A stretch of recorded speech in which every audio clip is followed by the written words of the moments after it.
happy 250th birthday to the United States Marine Corps. John, did you know it was the Marines' 250th birthday today? I did not. Oh, it is. So thank you for letting me know. You're very welcome. And I, being a Marine, once a Marine, always a Marine. The phrase "Semper Fi" means always faithful, always loyal, meaning we will always. If the Marine Corps calls me when I'm 80 years old, guess where I'm going, buddy? We're going, and it's whether it's to serve my country or to serve friends, family, loved ones. That's how we roll. So I'm gonna we'll hang the flag. I gotta get it. There we go. Right there. We'll just put it right there. But in addition to the Marine Corps being 250 years old today, the OGP / John Ward Horror Movie Monday experiment is 35 weeks old today. This is our 35th week together. Wow. How time flies, right? I mean, yes. 35. That's a lot. We've been doing this for a while now. It's been a lot of fun. And, time flies when you're having fun, right? Oh, yeah. Always happy to be here. So how was your weekend? Oh, that's right. Today is Monday, isn't it? It was good. I went to on Sunday. Sunday. God. Sunday. Thank you. Tom Devlin had a premiere over at the Palms for his new film, Bloody Bluff. And so I went to that, and Joe Lujan was there, and Taylor was there, and Kilgore. And so I met up with the regular Joe people and also met up with all the Tom people too. So nice. I got us posters and things like that too. So yes, I am excited. I love a good Tom Devlin horror movie poster. So thank you for thinking of me there. Sure. Yeah. Bloody Bluff. It's about 70 minutes. It's a Sasquatch type of thing. It's a period piece. Girl gets kidnapped by Bigfoot. People have to go find a Bigfoot, and it's bloody, hence Bloody Bluff. So, very nice. Yeah. I like. Now, is that currently available to watch, or do we have a release date, or do you know? No, right now it's just festivals. Okay. So I'll show you something to look forward to in the near future from the wonderful human being and a very talented human being, Tom Devlin and company. And man, I'm telling you, last week, Tom was playing at the Double Down Saloon while we were live on Horror Movie Monday. He is doing a lot of stuff. So very cool guy. Yeah. And so I got us each a poster. So this is one that I got for both of us, which is the poster for the festival. Very nice. I love that artwork. Stuff on the back. Oh, very cool. So you can see all the different films that were there. Yeah. And it's got the schedule, feature films. Tom's movie ended the festival. So his was the very last one.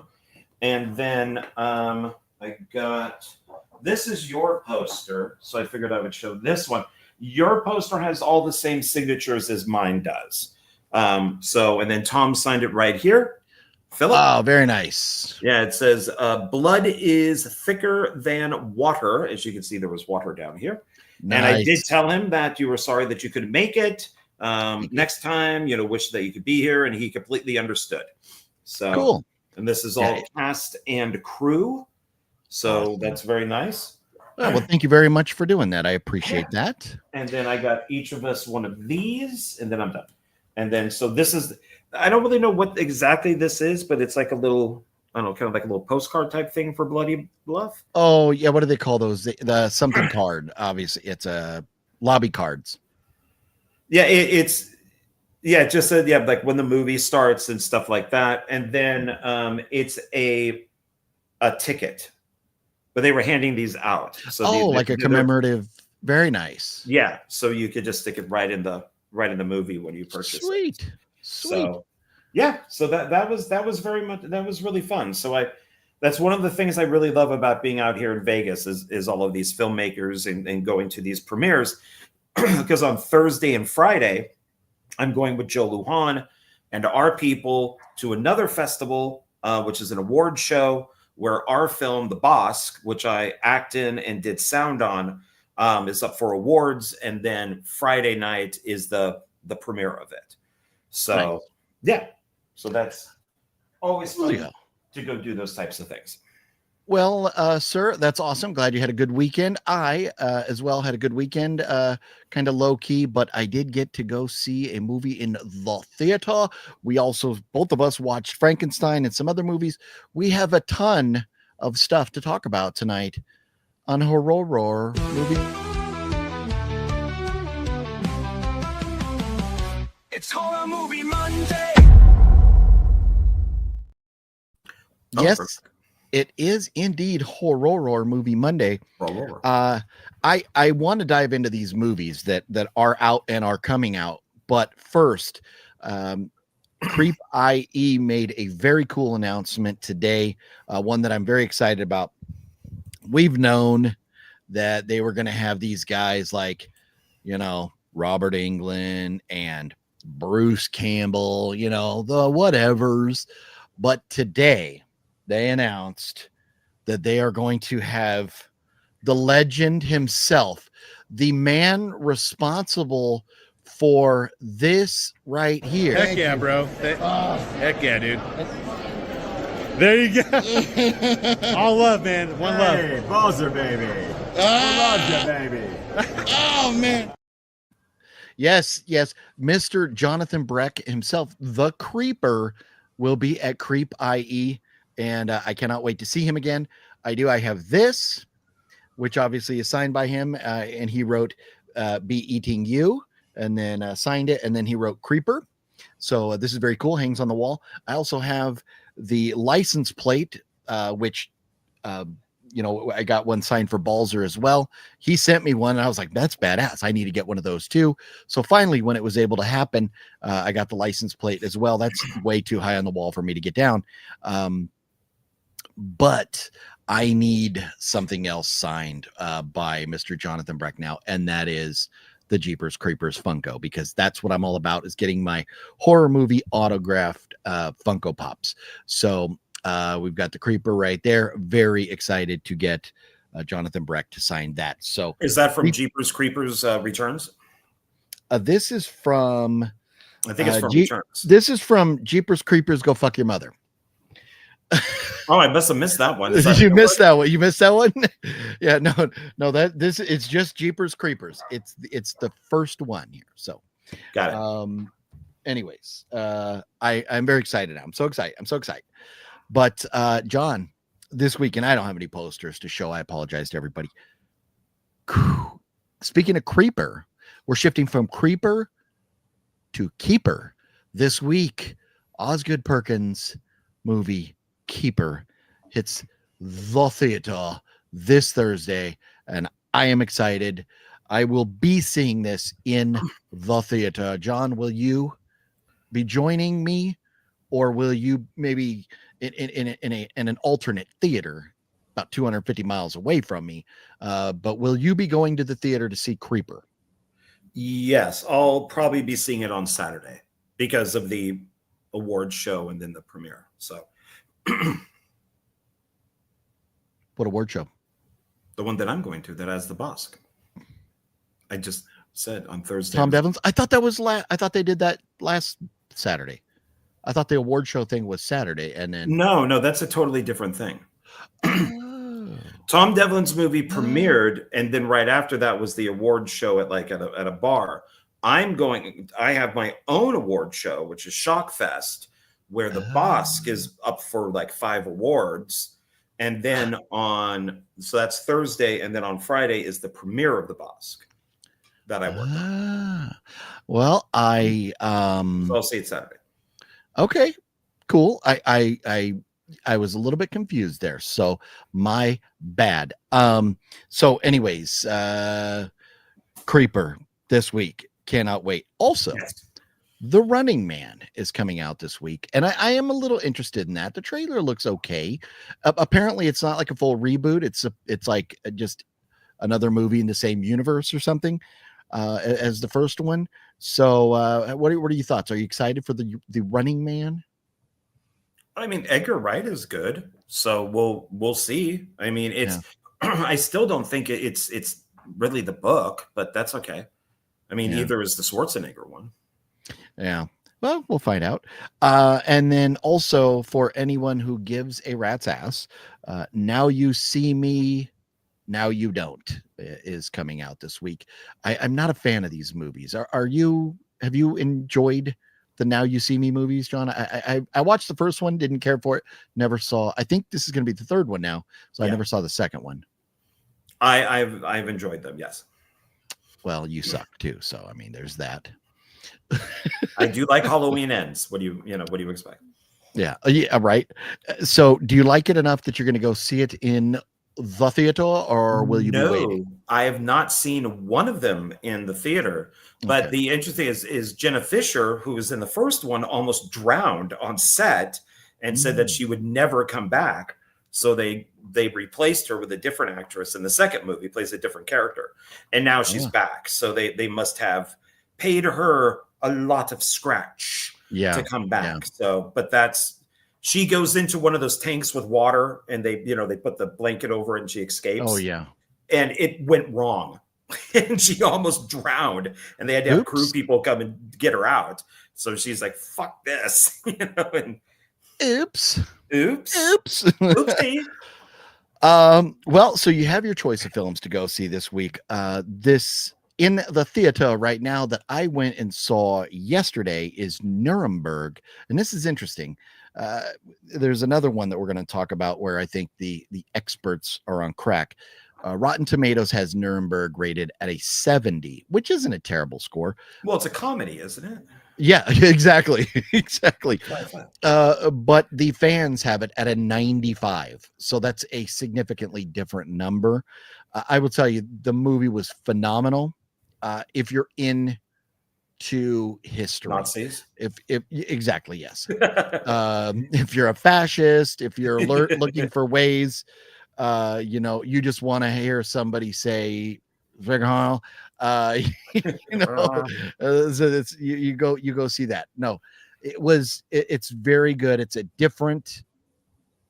a part of World War II history that I think for the most part has been ignored. It is very interesting. So I'm glad. It is a little bit long, but I was captivated. I enjoyed the heck out of it. So Nuremberg is out now. Do they get into the just following orders thing?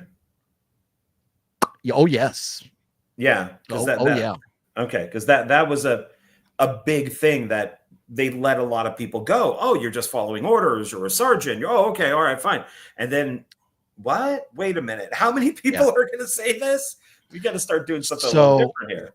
The story of Nuremberg is it starts off with I forget what judge he was, but one of the Supreme Court justices of the United States says we need to try these people, these Nazis that are still alive. We need to put them on trial because we don't need a repeat of World War I, where we just killed them all and it pissed off Germany. And 15 years later, they, started preparing to take over the world again. And they almost did the second time. So he goes, we don't need to do this a third time and risk Germany taking over the world. So we need to do this justly, put them on trial, and let the world know what exactly they did. And so it was about kind of his struggle of getting there to actually be a trial for these guys, and how it all came about and happened, and obviously the result, which we know. So they didn't focus on that too much, but it's very good. It's very good if you're into history at all. Yeah, it's interesting of the people that they did put on trial, but yet America did take a whole bunch of Nazi scientists and brought them over and gave them jobs in America, which is how we got to the moon. So they may or may not talk about how not just America, but the other countries involved may have been a little Argentina. Yeah. So also Predator Badlands is out in the theater right now. And this is interesting because I thought the trailer looked stupid. I thought it looked like Avatar without the blue people. Well, it's the highest grossing opening weekend for any film in the Predator franchise. It has a very high rating on IMDb of 85 and a fan score of 95. It's made 80 million, 40 at home and 40 with abroad, some broad over here. 40 at home, 40 abroad. And the budget was 105 million. So they haven't recouped the entire budget yet, but they'll get there. And this was also, with the $105 million budget, the most expensive of the Predator movies to date. So I have heard everybody that I've talked to has said that has seen it has said they loved it. I have not gone to see it because I don't think it looks good. And I don't know. I thought about going and seeing it today, but then I saw this video where the actress, the blondie girl, is doing a little singing and dancing, and then the camera goes around and it's the guy in the Predator doing a singing and dancing. Oh, that thing, yeah. And right there, I was like, if there was any shot of me going to see this movie, boom, hell no. When I saw that, I was like, no, I'm done. I'm sorry. I don't care about this movie. I was going to force myself, but I don't care. So I am not, have not. John, without getting too huffy and puffy, because I know how you feel about this. And have you gone and seen? Will you go see? No, I won't. I'll maybe watch it when it comes out. I'm interested in the animated movie, which is from the same director. But no, a PG-13 Predator does not interest me. It's been Disney-fied. I could rant for like an hour on why I feel without even seeing the movie, I feel in the same way about Alien Earth. If you liked Alien Earth, you're not an Alien fan. If you, and this is without seeing Badlands, if you like this Predator movie, you're not a Predator fan. And and so I am boycotting it basically, which the film's made money. So, what do I matter? But I just can't. I just can't. Yeah. This is Disney destroys everything it puts its hands onto. So, yeah. And so at some point, I'm sure maybe, when it hits the boob tube or whatever, I'll check it out. But it is interesting. And That Fat Samurai, well, no, That Fat Samurai hasn't seen it. But like Edgar and Matt, everybody else that I know that are, claim to be big time Predator fans have said they have loved the movie, which I think it's interesting. So I think it's the case of, it's Predator, we have to like it. So I think it's one of those type of things. And it's, I'm sorry, if you're going to like Predator Badlands, then why didn't you like Tron Ares? So it's, from what I understand, it's got the same type of thing going with it. Wow. So. Well, let's say hello to everybody, and then we'll dive into the rest of the news of the week here. Gail, hello to you, Gail. How you doing? Gail picked up In the Mouth of Madness on 4K. Very nice. Nice. John, you're going to be watching that this week, aren't you? Yes. Miranda Dudley is coming over tomorrow, and we are going to be watching John Carpenter's Prince of Darkness and In the Mouth of Madness. So very nice. I think she's seen The Thing. I think she has, because I said, well, we should do the trilogy, but I think she's seen The Thing. Okay. His Apocalypse trilogy. Yeah. Gail says, have you heard anything about Thanksgiving 2? No updates yet. They were talking about it. I'm guessing maybe sometime next year, hopefully. Jonathan, what's going on? Deadpool Fanatic, how you doing? Happy Horror Movie Monday to you. Happy birthday, Marines. Yes. Gail says, happy Veterans Day. My father served in the Navy, 1956 to 62, and passed away in 2005 from cancer. That sucks, Gail. Ooh, you know what? A lot of folks that served during that time passed away from cancer. A lot of asbestos in those ships and buildings and stuff. So very sad news there. Sorry to hear that, Gail. And yes, everybody, if you would please hit that thumbs up button for us. Thank you. House of G Fam was cracking. Semper Fi and Happy Horror Movie Monday. Antonis, what's up? Greg Hey, hey. was cracking. Hey, Jeff, thank you so much. Jeff came through again with another $10 channel support over there on PayPal. Links are down below if you want to support the channel. You can always do super chats and stuff, but the PayPals are 100% to the channel, whereas YouTube likes to take about half of the super chats. So very much appreciated, Jeff. You rock. Thank you so much for your continued support there, sir. Sean 420, what's up? hey, hey. And Jeff says, my dad served in the Air Corps back in World War II. Came home disabled after being injured. Wow, Jeff, that is crazy. So your dad probably has a Purple Heart then? That is, that's something to be proud of. It sucks that he came home disabled, but definitely something to be proud of. Fluffy Gamer says, "Oorah!" That is correct. Hoorah.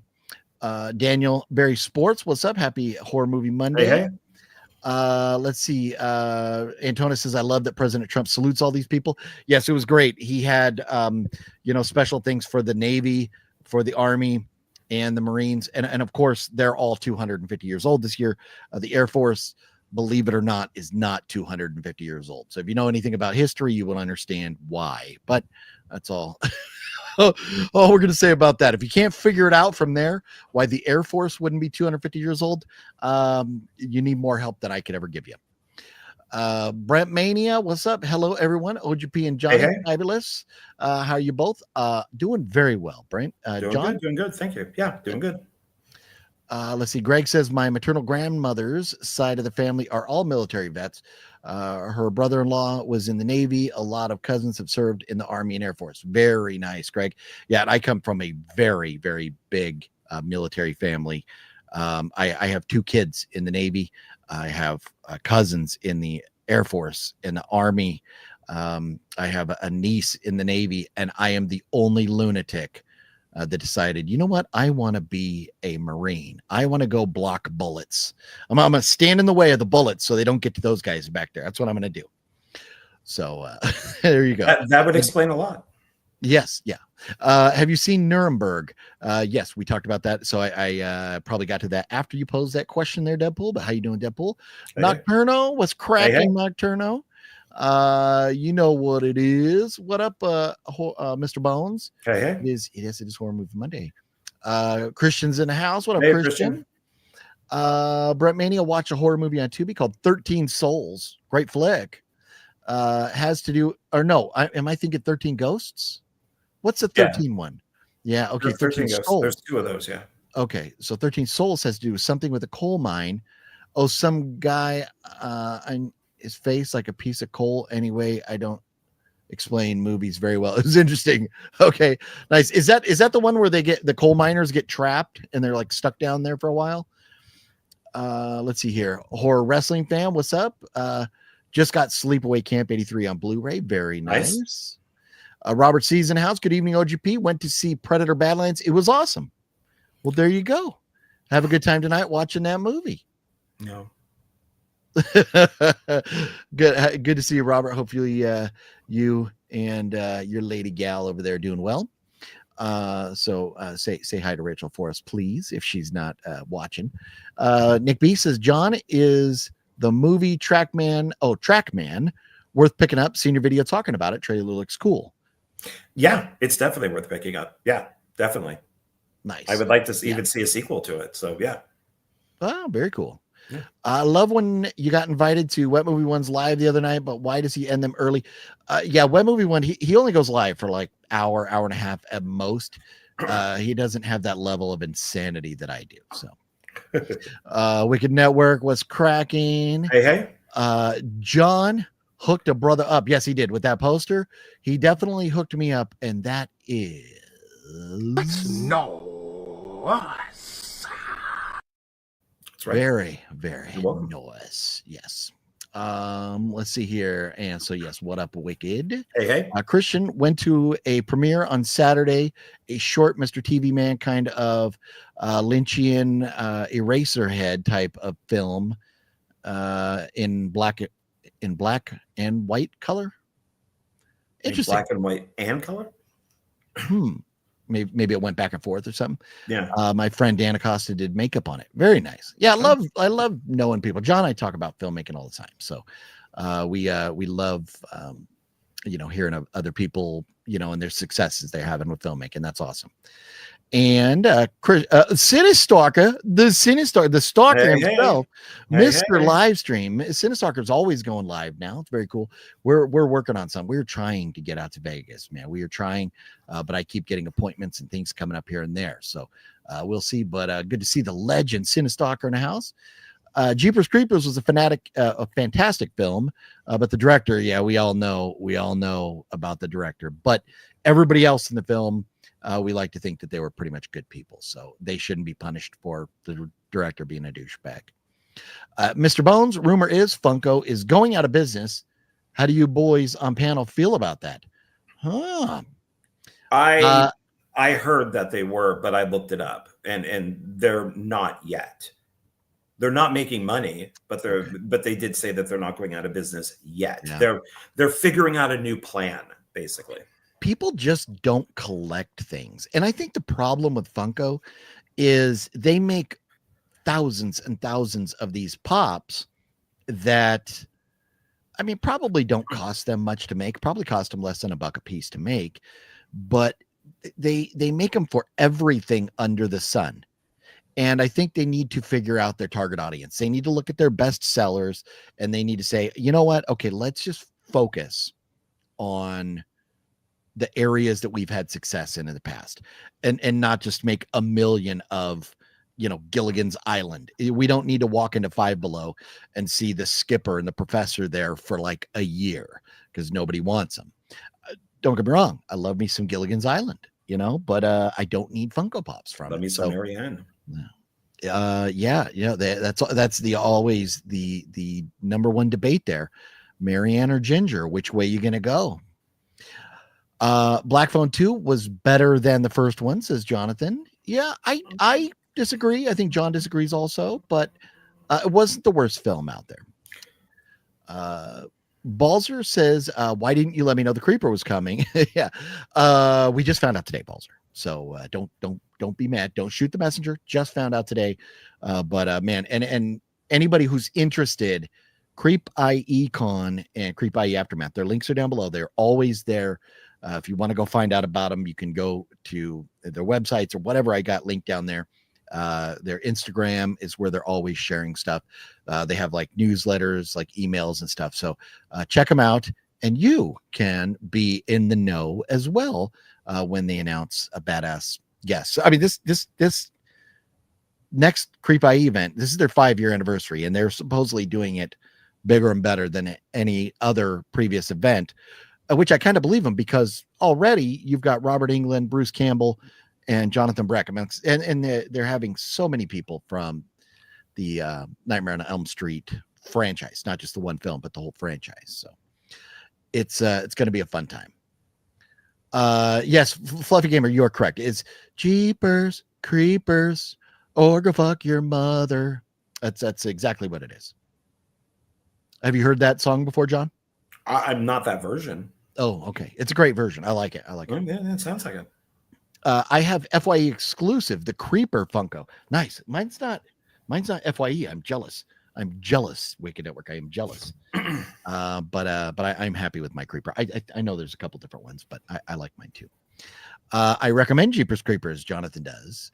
Tomorrow, Him comes out on physical media. Yeah, you know what? I didn't even look at physical media this week because there's just so much to talk about. So we're going to bang through a few more comments and say hello to a few more folks before we get into the rest of the news because we got stuff to talk about tonight. Let's see. What are your thoughts on the monkey? I love the monkey. John? Love the monkey. Now, John, would you spank the monkey? I do every day. And would you shock the monkey? I do every day. Okay. I have the same dog collar on that Hassan Piker put on his dog. I put it on my pee-pee. Ooh. Would you shock Peter Gabriel's monkey? Yeah, why not? Okay, sure. Peter Gabriel, I'm sure. If Germany won World War II, I wouldn't be alive because I didn't fit their standards. You know what? I think because if they won World War II, it would have been a very different place. So there's odds that most of us that are alive right now, our parents probably would have never met. So all of us that are alive probably would not be alive.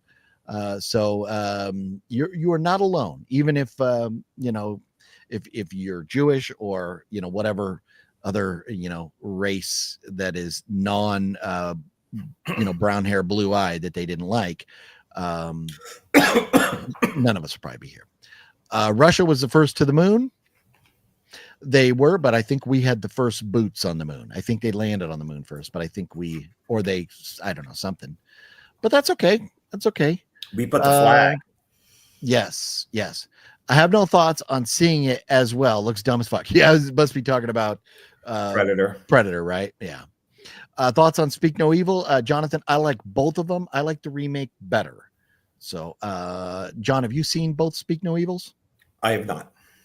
Have you seen either Speak No Evils? I have not. I got to get better at this because this really deserved a. Yes. They're worth the watch.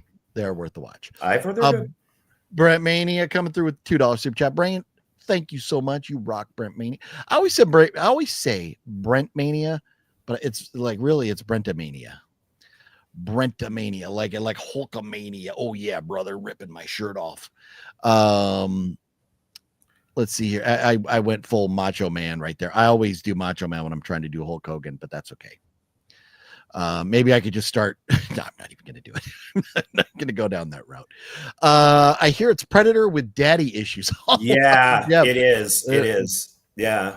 And yeah, he's what John was mentioning to me earlier. He's the runt. That's why he looks the way he does. And so the dad and the brothers beat the crap out of him. And that's why he goes to the planet to fight the big monster to prove that he's so it's basically Prey, but instead of with Hiawatha, it's a Predator. Yeah, and I guess they talk and all that. They do. This is another reason why I don't want to see it. They have a cute baby Yoda character in it. Ugh. So there's the Predator, the robot girl, and then the cute little Yoda character in it. And I'm like, fucking why? Thank you, Disney. Why do we need this in everything? Even Jurassic Park Rebirth, which I liked, even had the cute little dinosaur that for some reason they didn't, I guess the writer didn't realize if the girl took it off the island, it's going to die. So they took it off the island. And I'm like, oh, good. And in the next movie, they should show a little grave with the dinosaur in it because they can't survive off the island, you idiots. Oh God. Michael McNally was cracking. Hey. Brent Mania has never seen one of the Predator movies. The first one. Go back and watch the first one and F the rest. No. Okay. I liked 1 and 2. I even liked Predators. Not a fan of the Predator so much, but I think the first few are worth watching. Okay. Horror fan, wrestling fan doesn't go to the theater, so he doesn't waste he or she. I think it's a he because I see Michael Myers right there. So if I'm incorrect, forgive me. But if the film is shit, and just watch it on Sky Cinema so I can turn it off if it's shit. Yeah, it is. It is nice with our big screen TVs and everything now to stay home. But with the $25 a month membership, and I can go see all the movies I want. Sometimes you just do. Let's see here. Mr. Bone says 1 and 2 are classic. So there you go. Just saw it. I liked it, but there was a guy snoring next to us the whole film. When it was over, I said to the guy, "You missed Arnold." Spoiler. That's like the big spoiler of the movie. Is it a spoiler? Is that a real spoiler? Yeah. Okay. I, I knew about it, but I wasn't going to say anything. Okay. That's funny. To me, I don't even care. I just don't care about the franchise. Cinesoccer says 1 and 2 is all you need. There you go. Nate in the Cosmos was cracking. Hey. Let's see here. Mario's in the house. Hi guys. I saw Black Phone 2 with my dad. We don't like it at all. Okay, well, you are leaning toward I always do that because I see you over there, but you are leaning toward the John Ward side of things, and I think John likes it less than I do, but it was slow. My grandpa was in a Korean War, uncle in Vietnam. Happy early Veterans Day. Oh well, thank you very much, Cinestalker, and happy Veterans Day to everybody else. When is Veterans Day? I thought Veterans Day was last week. I don't know when it is. My grandfather terrible was at at Pearl Harbor, and my uncle was in the Air Force during Vietnam. And on his when he was in hospice, he told me what it was like because he didn't like to talk about it. Most veterans of those ugly wars do not like to talk about that. Yeah. My dad was in the RAF, so I'm guessing the Royal Air Force, and he has had cancer, and so has lots of the men he served with. And to nobody's surprise, their medical records have disappeared. Oh, wow. Terrible. Wow. Yeah. You know what? It's not just the United States that has to deal with corruption. There's a lot of it around the world. That sucks. I got out of the military. I took my medical records with me. I got them in case I needed them. Yes, that's OGP, the movie with the coal miners. Okay, right on. Oh, man, we are so far behind. Okay, we got to jump up here. I'm going to skip some. I apologize, everybody. If you got something to say that I haven't got to or don't get to, please comment again, and I'll try to get to you. I ordered the 3 volumes of Blu-ray box sets of the Christopher Lee Eurocrypt series. Oh, that's cool. Nice. Gotta love Christopher Lee movies.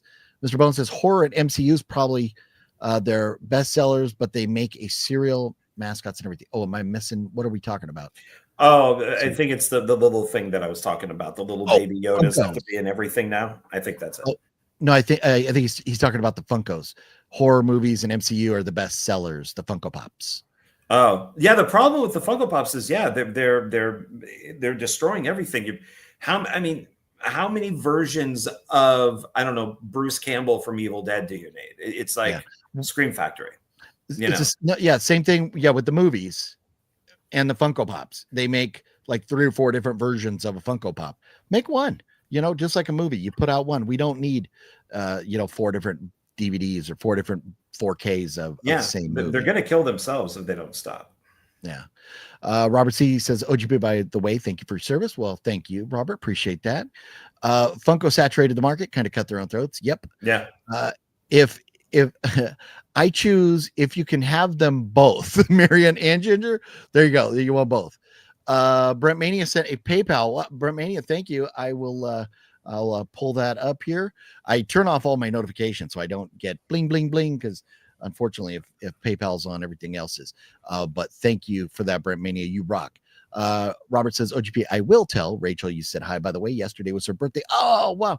Took her out to a nice dinner and spoiled her a bit. As you should, Robert. Very, very awesome. Okay, so let's see here. Predator Badlands is fantastic, but I understand if some fans aren't fans. There you go. Okay, so let's see. Okay, we're jumping up. Oh, Veterans Day is tomorrow. Oh, okay. So that's why my daughter had today off of work from the Navy. Okay. Jeff is taking Mrs. Howell. You're a dirty boy, Jeff. You are a dirty boy. Saucy. I got she is. She looks all frigid, but I bet she's a wild woman. Oh, hilarious. Oh man. And Brent, I got it. Thank you so much, Brent, coming through, shooting straight over $5 PayPal on top of the $2 super chat there. Brent, you rock. Love you for the channel support. Thank you all so very much. Jeff and Brent coming through like legends tonight. Thank you guys.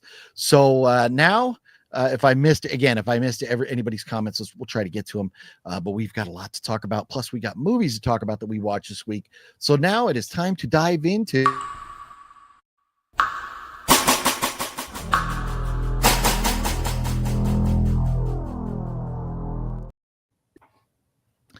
John. I have good news for you. You are going to be happy about this horror movie headline this week. Okay.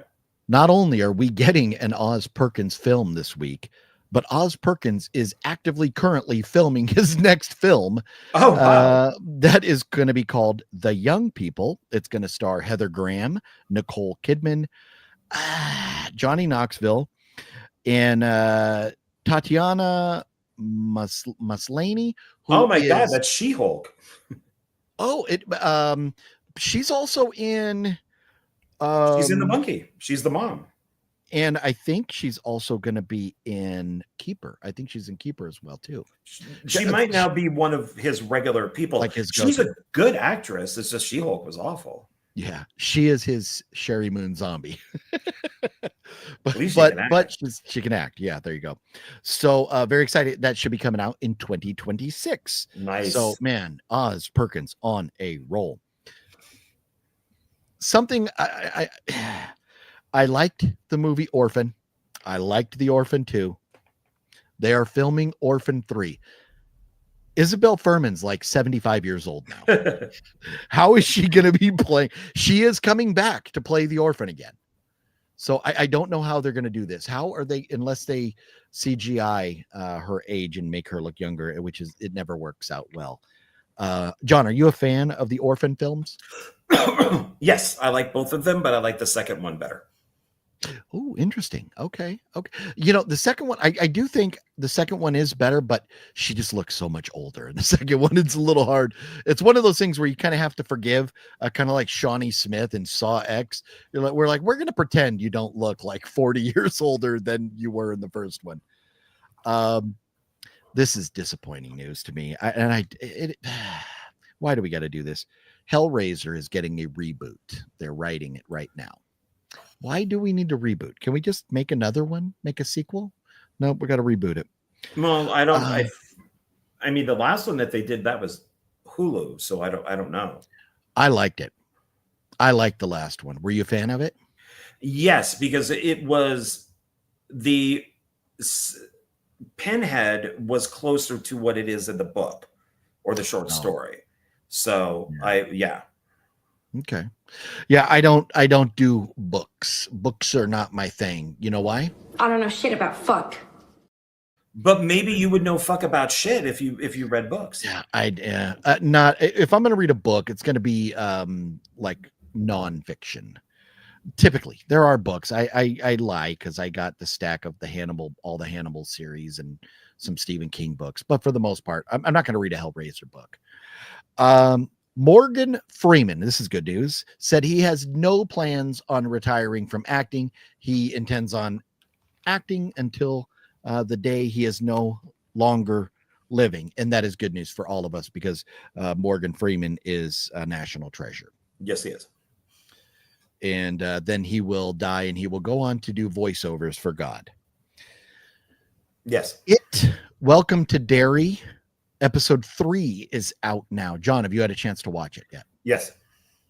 I got about 30 minutes through it and I was enjoying it. But I just had too many different things going on. So I still have to go. I'll probably finish it tonight. So far, thoughts on the series? Thumbs up, thumbs down. Where are you at? I am much more interested in the military part. I'm not a fan of the kids. Okay. I think Stranger Things has destroyed this type of thing. And from the original It with the kids to the remake of It to Stranger Things to the 2 Ghostbusters movies, I'm tired of all these Stranger Things kids and movies and TV shows that are basically Stranger Things.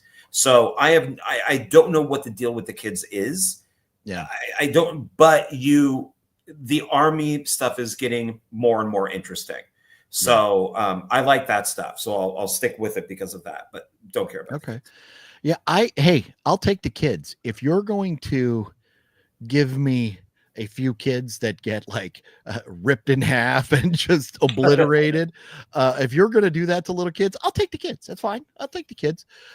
It's been good. I've been enjoying it. I am with you.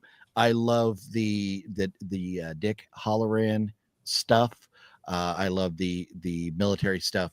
It's getting good. I am I'm not going to say it has me on the edge of my seat or anything, but I am looking forward to watching more. So I think that's a good thing. Hopefully everybody else is enjoying it. This is interesting. And everybody loves to pounce whenever they can. Whenever somebody who leans to the right does something that the left doesn't like, they love to pounce whenever they have their chance. So the new Sydney Sweeney movie, Christie, is, when you talk about bombs, it's one of the biggest bombs of all time. Now, it made $1.3 million opening weekend. There are movies that made less than $100,000. So it is not like that. It made 1.3 million. The budget was only 9 million. So it's not like they spent a ton of money. They didn't advertise the hell out of this thing. And I think most of us, when we think of movies with Sydney Sweeney, I want to see her dressed up like a nun, or something like that. I don't want to see her a dirty nun, boxing. And I guess she put on 35 pounds to shoot that film. And she's obviously lost it because she was at an award show wearing a dress where she might as well have been standing there naked recently. But yeah, and this is what's interesting about Christie. This is the other one that I was mentioning, that Rotten Tomatoes and their lunatic scores. Rotten Tomatoes experts have this at a 66. The fans, the ones that have gone and seen it, give it a 97. 97. Because the 97 is Joe Blow. The critics ones, they're all left. So they're gonna purposely not Destroy like her. And right now, she's getting a lot of crap from the left because of that interview that she did, where she shut down that reporter who just sat like this the entire time and would never look her in the eye. Her posture was horrible. Her face was horrible. I mean, it's like, don't criticize Sydney Sweeney in that. She was standing, she was very perfect. And this reporter was just all hunched over like she was freaking Golem. And the left doesn't like it because she won't apologize. Yeah. For no, and good for her for standing her ground, for standing up for her laurels. Well, and we've noticed this has been brought up with other people. If you listen to what's her face, like Hermione, and even Keira Knightley, that they pause a lot while they're talking because they're thinking about what to say, because it's like filtering themselves. Yeah, like they hear what the reporter says in the interview and they kind of calculate it. Like, if I say it this way, I'm going to be this. If I say it this way, I'm going to be okay. And then they say what they want to say. Yeah. And so far, they've been very smart about it. And I think Sydney Sweeney is a very smart person. I don't think she's she's dumb at all. I think that she's a businesswoman, and Oh, definitely. Yeah, definitely. Yeah. And she, I love, maybe one of my favorite memes of all time is when you see the girl that was doing the interview and it says, happy holidays, right? And then you just see Sydney staring at her and got like the Santa hat on. Phenomenal. It's so good. So there's that. And so the left is pouncing on it, but here's the thing. I just don't care about like sports or, Rocky is one thing. But we all knew Rocky was good if you didn't see it when it came out or whatever. The legend, everybody loves Rocky. A movie like this, maybe if it's someday down the road, if everybody's going like, oh my God, it's so good, you got to see it, maybe I'll watch it. But it's a boxing movie, a story about a woman I don't know anything about. I have no interest. I don't do like sporting movies. Well, it's her Academy Award movie. It's like Monster with, you put somebody beautiful in horrible makeup and they win the Academy Award. So what do? She gains weight and they put the makeup on her and she gets the crap beaten out of her. And so here's a beautiful person who now looks like crap. Let's give her Academy Award. Yeah. Before we move on away from the news segment, this is not horror movie related, but it is hysterical. This tells you how insane the state of California is now with the way law enforcement has these chains so everybody can get away with anything they want. A high-speed pursuit today started, I think, near Moore Park, which is like way north of LA. It was a woman in a stolen van. She was able to drive from north of LA 150 miles down and actually cross the border and get into Mexico. You're telling me between Los Angeles and San Diego, they couldn't put up a roadblock and stop this woman? They couldn't close the border and say, no, you're not getting across? That's it. That's it. All you got to do. You break the law in California, just drive to Mexico. You're fine. Don't worry about it. How does this happen? Only in California. That's amazing. So there it is. There it is. You want to go smash and grab. You want to do whatever you want to do it in California, because our government has the police on these leashes and they can't do anything about it. So I just thought that was hysterical. You can go look it up today. The high-speed chase happened earlier today. Yes. And Gavin Newsom running for president. And we'll see. We'll see. Yeah. This is the 50th anniversary of the wreck of Edmund Fitzgerald, or the Edmund Fitzgerald. What is the Edmund Fitzgerald? Must be a ship. Cryptomania. Is that? Yeah, it sounds like it, right? Yeah. Okay, so we already got that. Was there an Easter egg? Oh, okay. So no spoilers on the new Predator movie. We'll let everybody go see it. Oh no, haven't seen it. She's from Orphan Black as well. She-Hulk. That actress. Okay. Hellraiser already had a reboot on Hulu. Are they trying to rival TC? I don't know, Mr. Bones. All I know is that they said reboot. You know, it's a reboot. It's just insane. Is Clive Barker involved with the Hellraiser reboot? My guess is no. And he's not one of the writers. There's that much I know for sure. Love Morgan Freeman. Yes. Morgan Freeman. Yeah. He's like 150 now. Yeah, I know. Let's see here. He might be older than God. No, he probably. Maybe God should play Morgan Freeman. He probably created God. It's very possible. Yeah. Merry Christmas, not Happy Holidays. That's what we do in this household. But cartels run Mexico, so she's a dumb. Well, yeah. Hey, but if she could get away, you go to Mexico. If you got a problem, you give the cops like $40 and they let you go. So that woman in that van was probably all right. I can't believe the insane unlaws in California, right? Yeah, no, it is an interesting place to live. So John and I did something kind of fun this week with the movies we were watching. And I threw out an idea to John because we were talking. John mentioned, he says, "What do you want to pick a movie to watch so we can talk about next Horror Movie Monday?" And I started thinking about it. And so I messaged back. I go, "Well, why don't we, instead of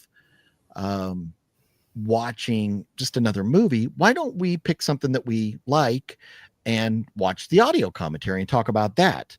And so John brought up the idea because of the whole situation with Shout/Scream Factory merging with Groove, being, bought by whatever their situation is. So that sounded like a good idea. Now, John has his organized better to do something like this. So he threw out some titles and I grabbed a couple. So we both watched the audio commentary and I posted on Instagram. If you don't follow, shame on you. Night of the Comet. We watched the director's audio commentary. There's another guy kind of throwing him questions and stuff. It was an interesting audio commentary. Learned a lot about the film. Very much enjoyed it. So do we both have the same one there? Blu-ray with the slip? Yep. Very nice. Very nice. So this is an absolutely great film anyways, which I've seen many times, and watching the audio commentary was a lot of fun. John, you've seen this Night of the Comet probably a ton of times, right? Oh yeah, I saw it in the theater when it originally came out. Had you ever listened to the audio commentary before?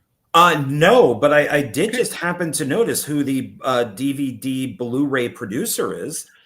Hold on a second, John. Tell us all about it.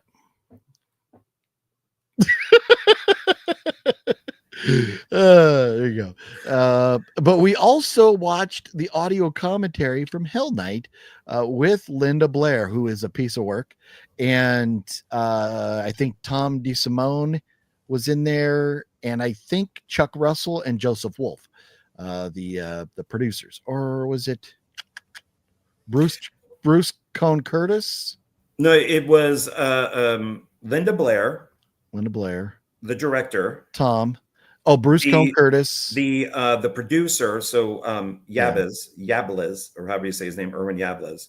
So that's 3, and then and the cameraman, because they talk about his shots. They're just like, oh, I really like this shot. Yeah. Well, on the back right here, it says Bruce Cone Curtis as one of the. But anyways, 4 people in the audio commentary on this. So we're going to talk about these and our thoughts on the audio commentary, things that we learned and stuff. But before we dive into that, I do want to mention what we're going to do for next week. So for next Horror Movie Monday, your homework will be to watch, and I owe this to Gail for me being able to watch The Blob. This is, there you go. Oh, we have the same one of those, Blu-ray, right? Yep. Okay, very nice. So we're going to watch the audio commentary of The Blob, and I didn't look to see if there's multiple on here. Audio commentary with Chuck Russell and film historian Brian. So directed by Chuck Russell. So we'll do, if there's multiple, we'll definitely do Chuck Russell, the director. Well, yeah, because the one that sounds good is Chuck Russell, the cinematographer, Tony Gardner, the effects person, and Joe Lynch is the moderator. So Joe Lynch gave us Wrong Turn.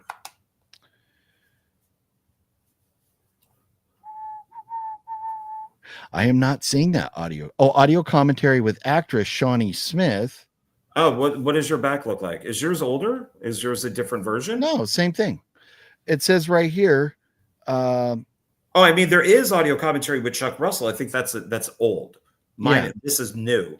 Oh, okay. So we're going to do the new audio commentary with Chuck Russell, Mark Irwin, and Tony Gardner. We're going to do that one, the new one, right? I think that would be the better one, just because of who's involved. Even though I think Hell Night had way too many people. But I think because of who's involved in this, there is, I think, old audio commentary with Chuck Russell. So okay. I normally go to the bottom.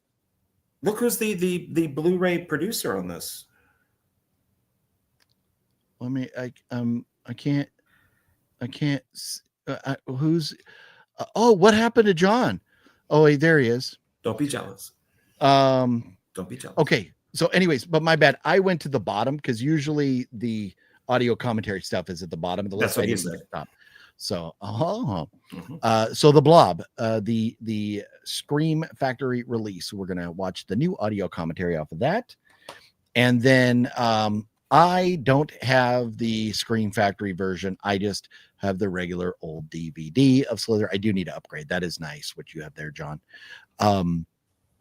But the audio commentary here says director James Gunn and actor Nathan Fillion.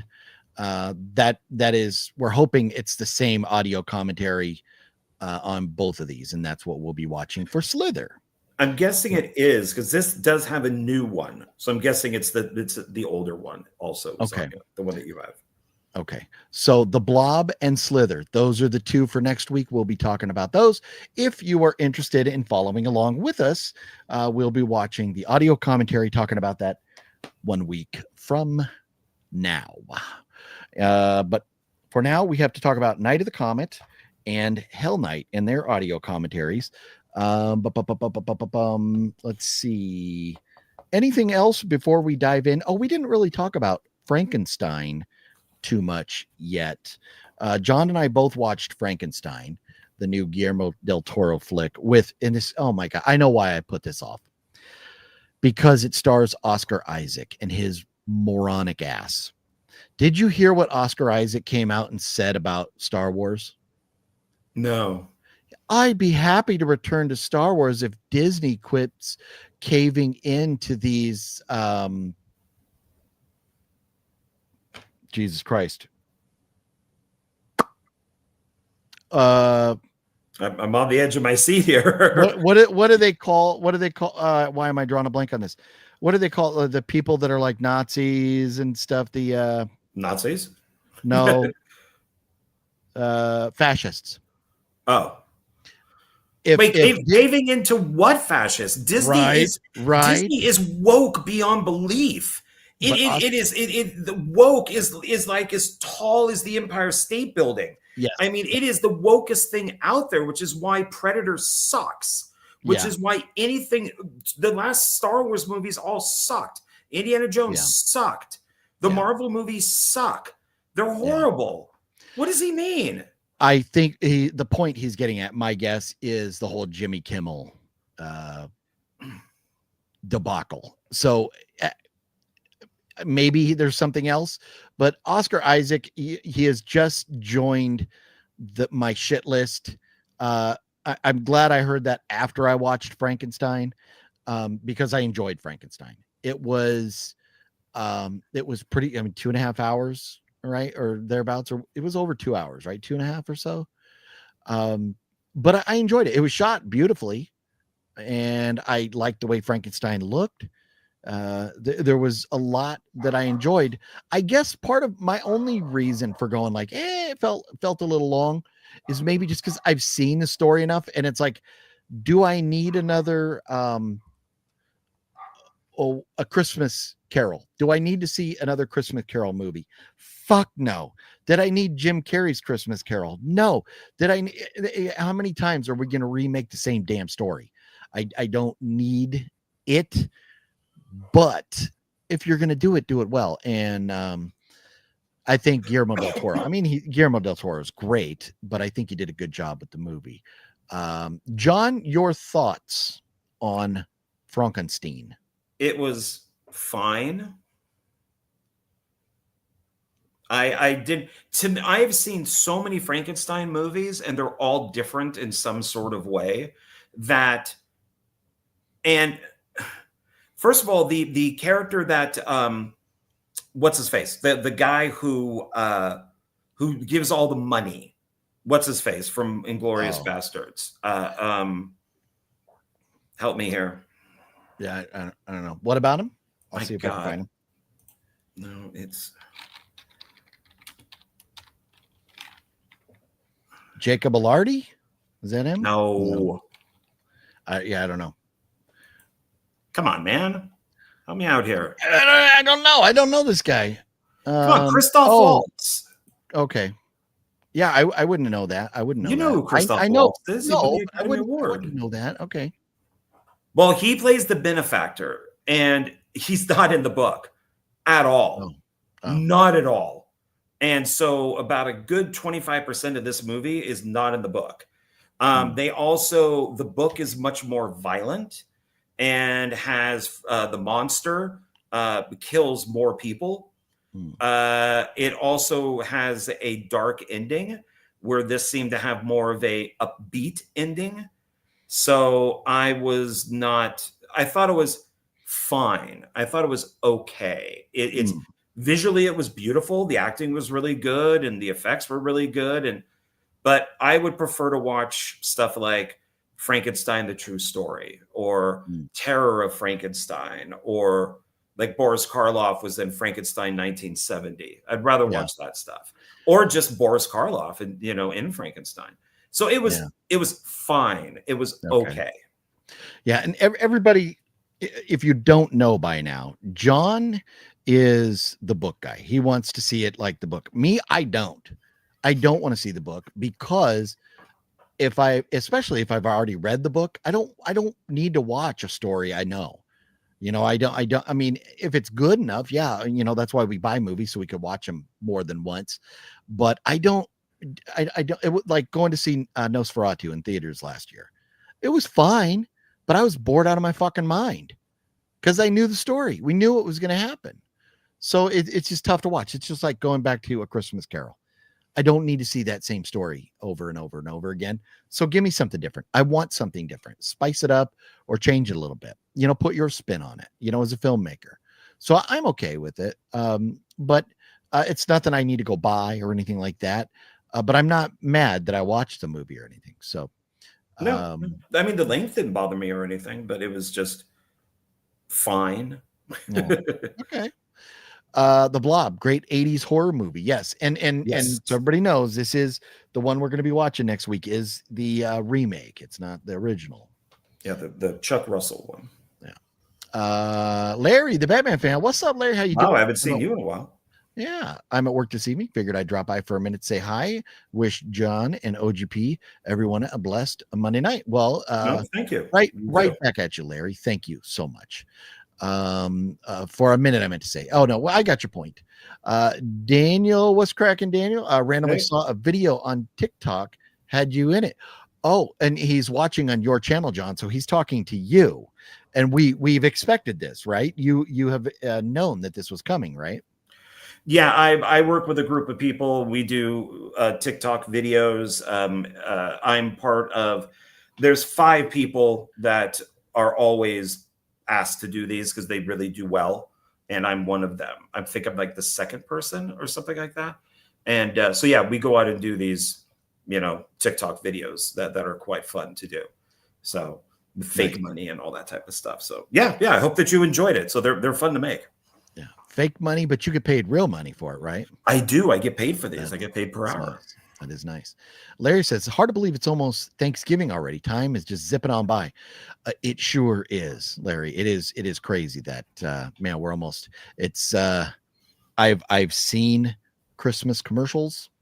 I have seen houses decorated for Christmas, and I haven't done any of that yet, but I have been consuming eggnog on a regular basis. So it is, man, it is eggnog is in full swing right now. A Gold Movie, what's up? Poopy drawers, y'all. Yeah. I could care less about the new Frankenstein for whatever reason. It's not tickling my fancy. Yeah, well, there you go. I thought John and I mentioned it was shot well. It looked, visually pleasing, but I don't know.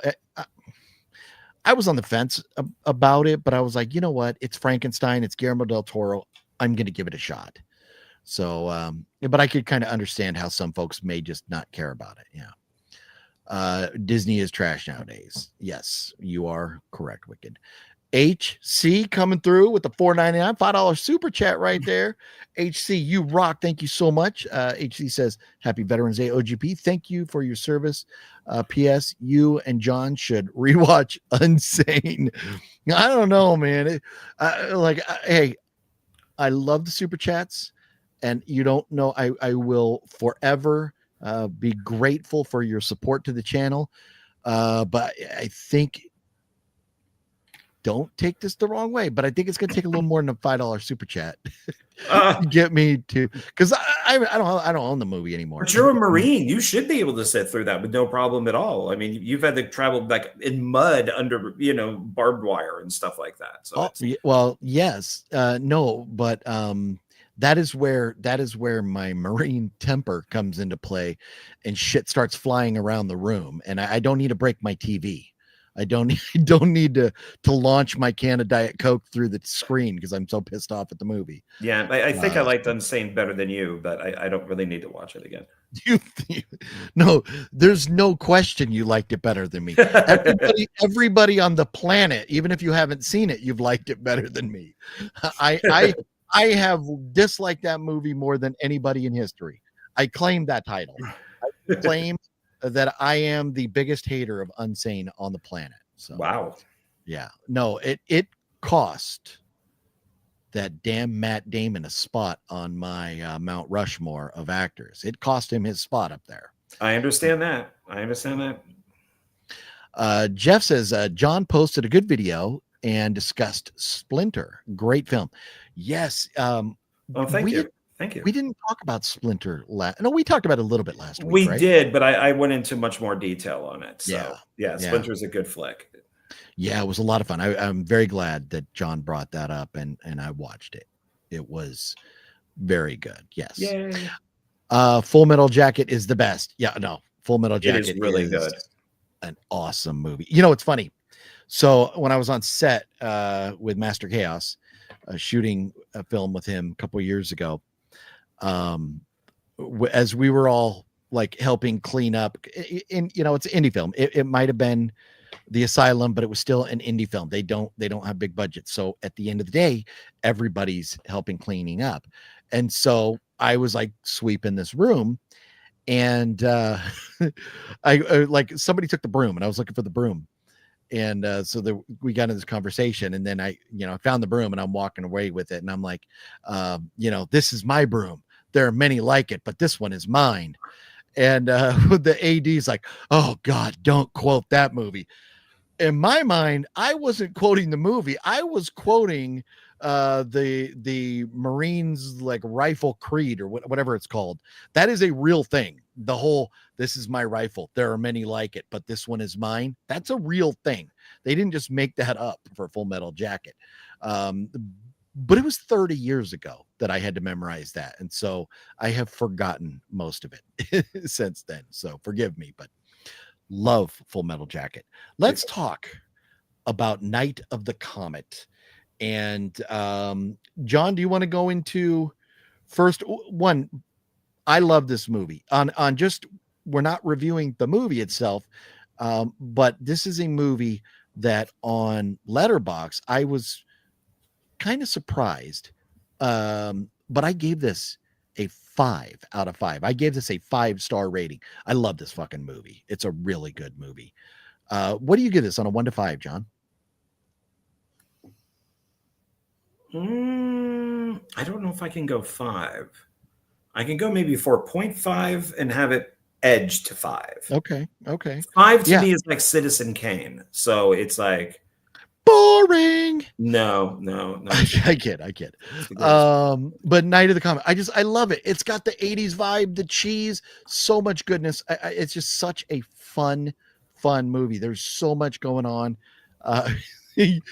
Guy driving around in his semi truck, and then like bad stuff happens at his his mom's house, which we'll talk about a little bit.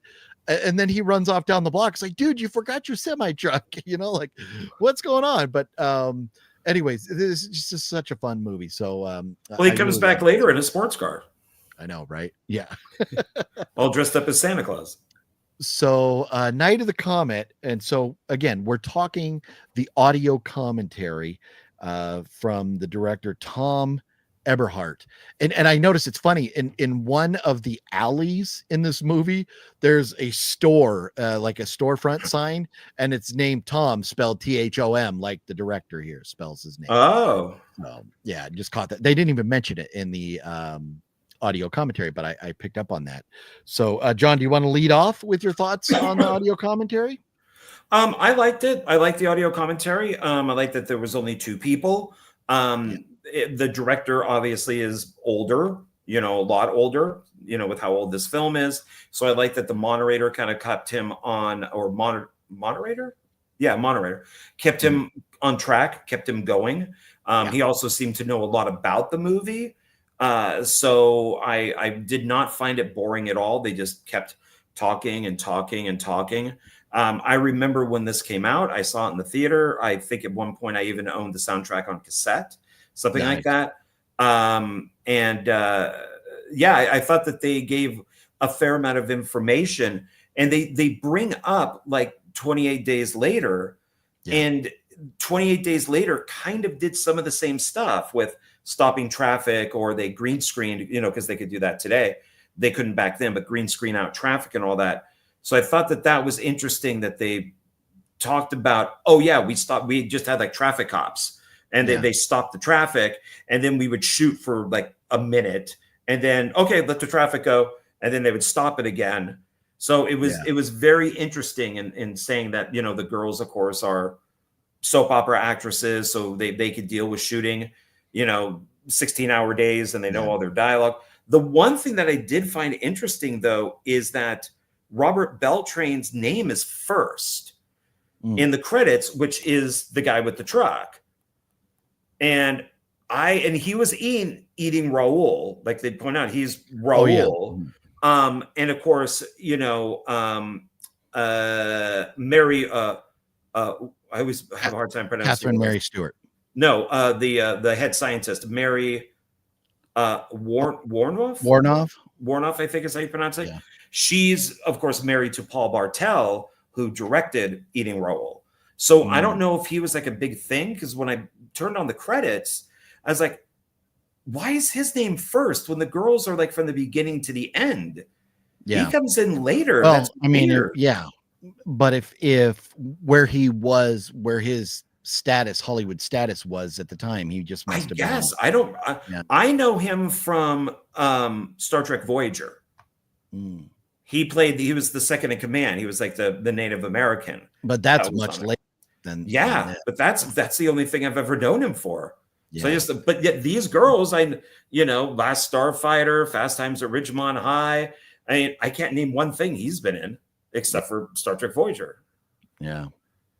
Yeah, it's interesting. And maybe it was part of the contract to get him in, as he wanted to be top billed. Yeah, maybe. Yeah. Hard to say. Okay. And I just, because I always forget the stuff, I made some notes of things that I thought that I found interesting about this. And one, at first, we got the same two producers as the movie Valley Girl, and it's like Tom, the director, Eberhard, however he says Ebart, his inspiration was Valley Girls at the End of the World. And it definitely kind of has that vibe. The girls in this, they're not as hardcore, like, oh my God, gag me with a spoon, like totally like the Valley Girls. They're not that extreme, but they are kind of the ditzy, big hair 80s girls. Who might be a little bit lost toward the end of the world without, some guidance from like a sexy Latino truck driver or something, who knows? But I thought that was fun. And also his other inspiration was Target Earth. He was, mentioned that. And that's like Target Earth. That's like 50. Oh, I got a picture of it. Throw it up down there. Oh, is it? Do you? Okay. Oh, okay. I see. Nice. Right here. Oh, yeah. There you go. So I after watching Night of the Comet, I thought I would watch the movies that he referenced. And yeah, Target Earth, it's a fun 1950s sci-fi movie where there are supposed to be 1,000 robots invading the planet, and there's only one. But they go, look, there he is down there. And then they cut to there. No, there's one down. And then it cuts to there. But it's the same robot over and over and over again. It's black and white. It's very low budget, type double feature type of thing. But it is fun. It's kind of like with Night of the Comet. It's got the two girls roaming around, the city when there was nobody in there. And this is the same thing. The girl wakes up. Nobody is around. She has no idea what's going on. She meets the guy. The thing that was interesting about this is we find out that she was going to commit suicide, and it failed. And I'm like, this is 1950. Wow. You see like a bottle of pills next to her, but she confesses to the guy that's holding her there that, yeah, she was trying to kill herself. And of course, we see her in a slip. Very risky for 1950. But it's a fun film. It's on YouTube. It's black and white, or you can get the colorized version. So if you like old black and white, cheesy sci-fi movies, I would recommend Target Earth. It's fun. So nice. And I could see where he got his stuff. I also watched right afterwards the Twilight Zone episode that he refers to, which is called Where Is Everyone? Or Where Is Everybody? And same idea. A guy wanders into a town. Nobody is there, but it looks like they just left. And there's, of course, this Twilight Zone. So there's a twist. I won't tell you what the twist is. But it's this. I can also see how he was influenced, the writer-director from these films. And, of course, Valley Girl. I mean, that's, with starring Nick Cage. So. Oh, yeah, that's true. I forgot that. Yeah. Yeah. I did like how it reminded me of John Carpenter's Halloween, where in Halloween, the car in the driveway is John Carpenter's real car, where there's a Mercedes-Benz sitting at a stoplight, abandoned, in Night of the Comet, and it's the director, Tom Ebhart's. It's his car, his own personal car, left sitting there at stoplight. I thought that was cool.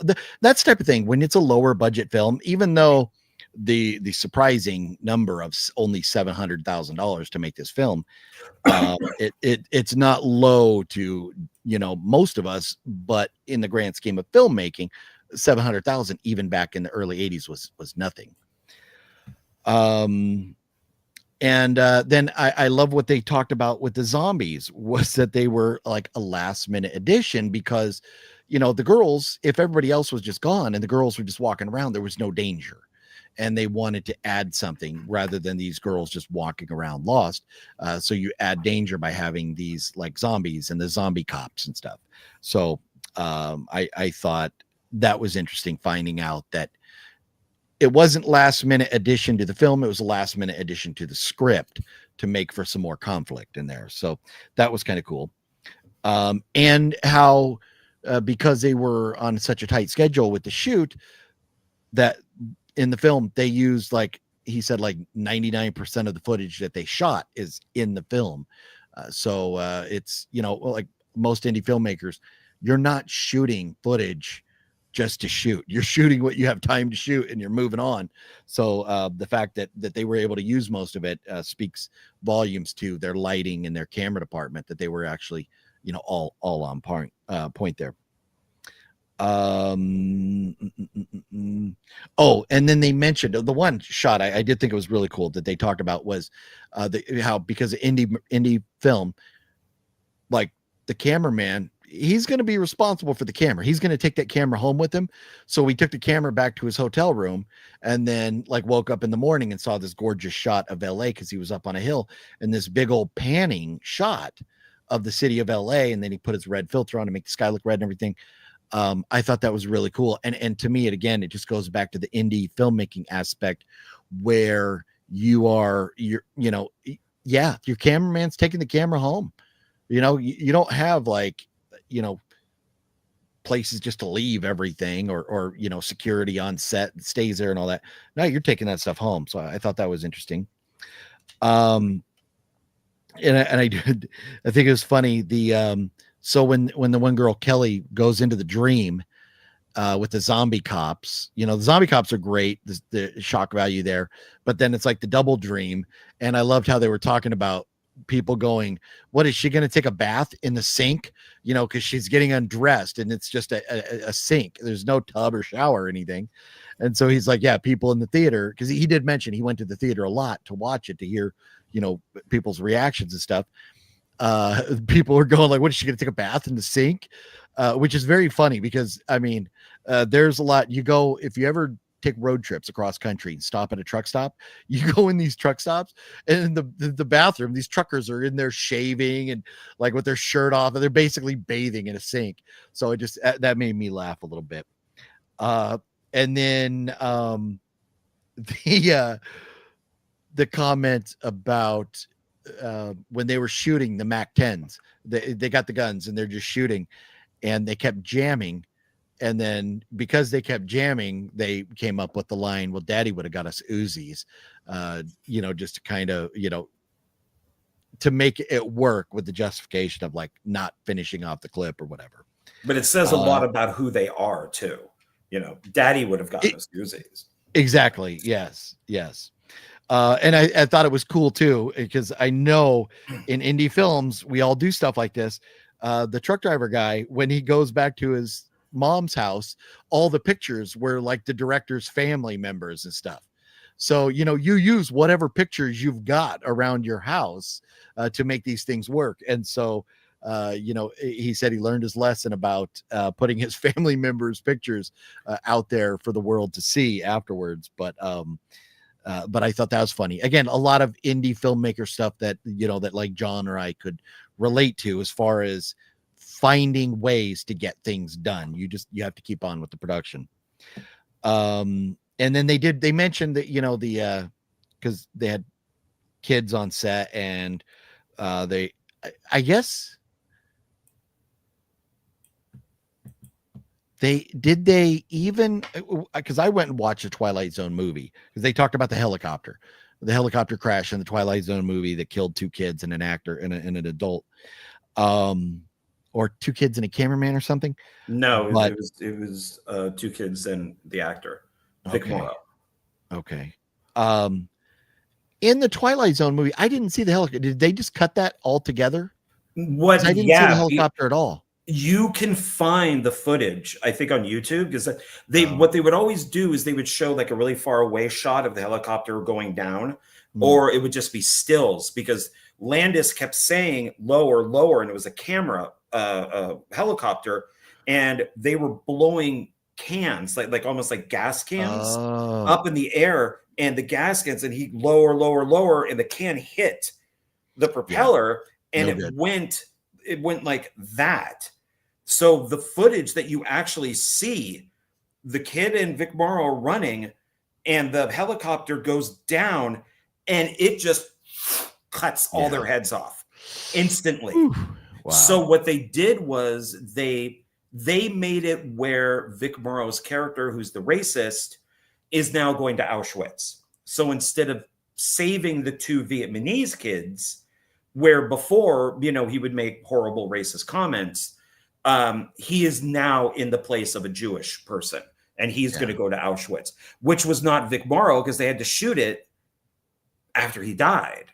Yeah. So that's So but you can see that footage. So when the director talks about the helicopter that lands, he talks about the person going out, going, turn it off.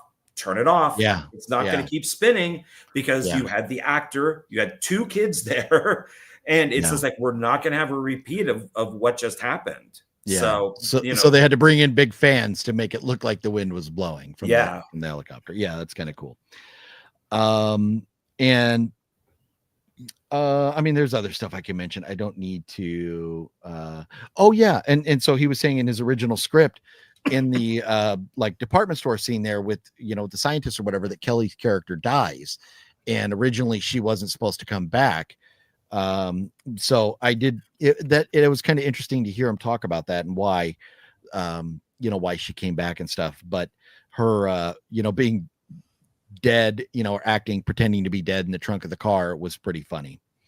And then also it is very funny that they put the Mexican guy, the truck driver guy, they put him in the Santa suit because they thought you were going to see a lot of Christmas decorations on the buildings around town and everything, which you don't see any. But because they were shooting close to the holidays, they were worried. So they're like, throw him in a Santa suit.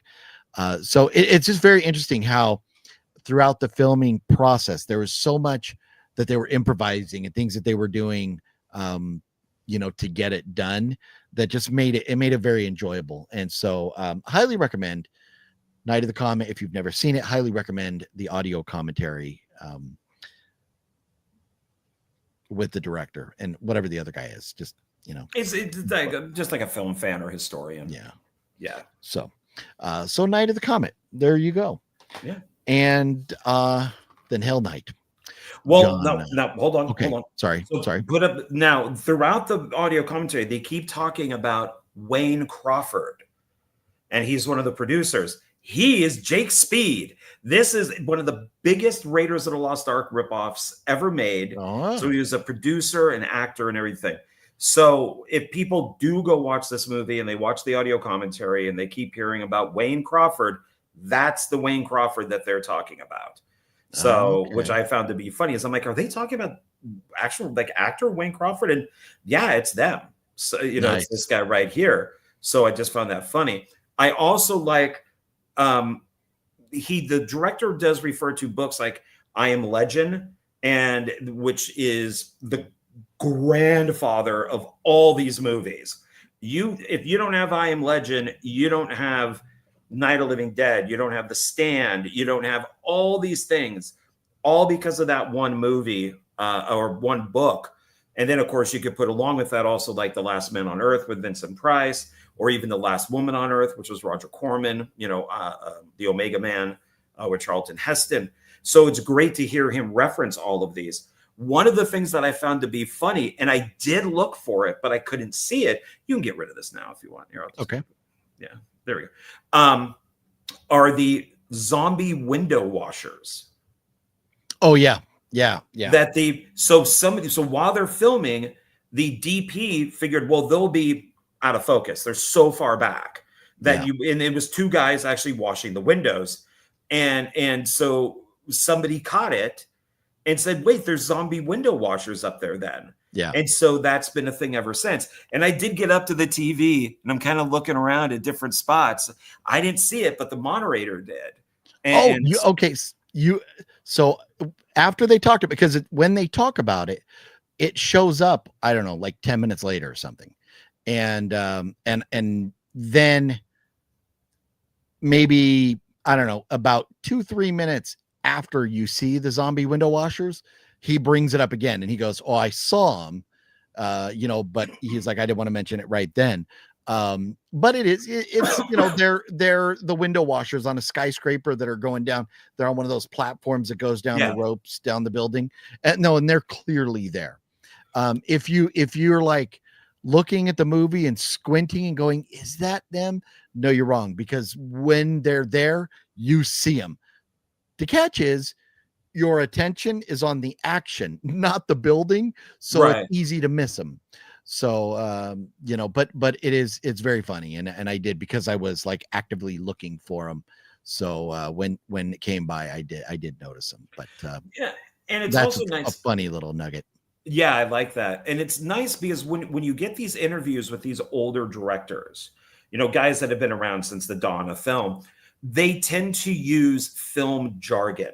And I like that they're very old school, where you're getting somebody who's like 20 years old today, who's making a movie. They probably have no idea what these guys are talking about. So when they sit there and say, oh yeah, the DP who shot the LA shot from the, from his hotel room, he goes, oh yeah, he just put down sticks and shot it. And it's like, somebody young may not know what sticks are. And it's a tripod. That's all it is. They just call them sticks. I guess it's easier than saying tripod. But I liked all of that. And this is one of those films, I think, if you're interested in making movies, to watch it. So, because he does give a lot of information on what to do. And granted, this is not a micro budget movie or anything, but it's still, oh, okay, that's, like you said, the director's car. Then the director pointed out that one of the reel-to-reels was his. And he kept pointing out stuff. That's my lamp. That's this. That you have to do that. At times you have to use your own coffee maker or your own car or whatever it is. And so I thought that was very interesting. So I definitely recommend this. It has got a great ending, which I don't want to ruin because it's funny. And I've always loved the ending of this movie. So it's very, even the kids, like one of the kids in it is I guess it's the stepmom's actual son is one of the two kids, is the boy. So she came as a package deal. So Dolores, I think, is her name. And then she turns to dust at the beginning of the movie. But that's, I think, her son is what they say, that if they hired her, they had to bring in the son. So that worked out. So highly recommend it, you guys. You really, really should watch even just the movie. If you don't want to do audio commentary, just watch the film. It's a Christmas movie. So you can watch it at Christmas. There you go. Watch it in the same sitting as Jaws: The Revenge.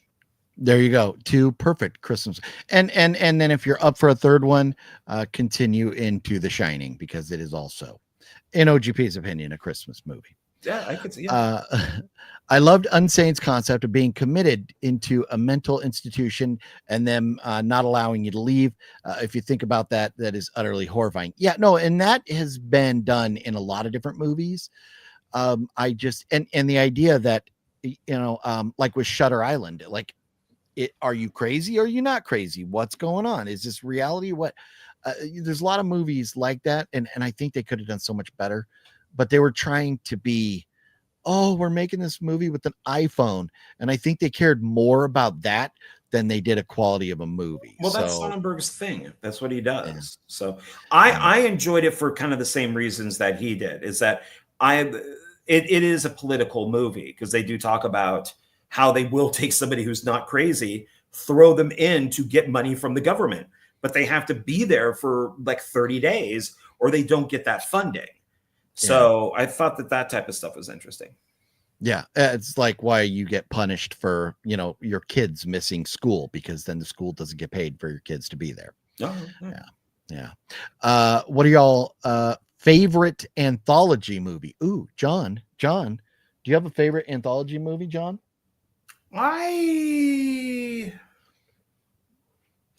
Maybe Creepshow, the original Creepshow.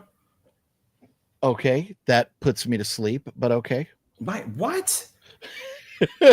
It's okay. It's okay. There's just a couple of the segments are just, I mean, there's a few. The original Tales from the Crypt is really good. Yeah.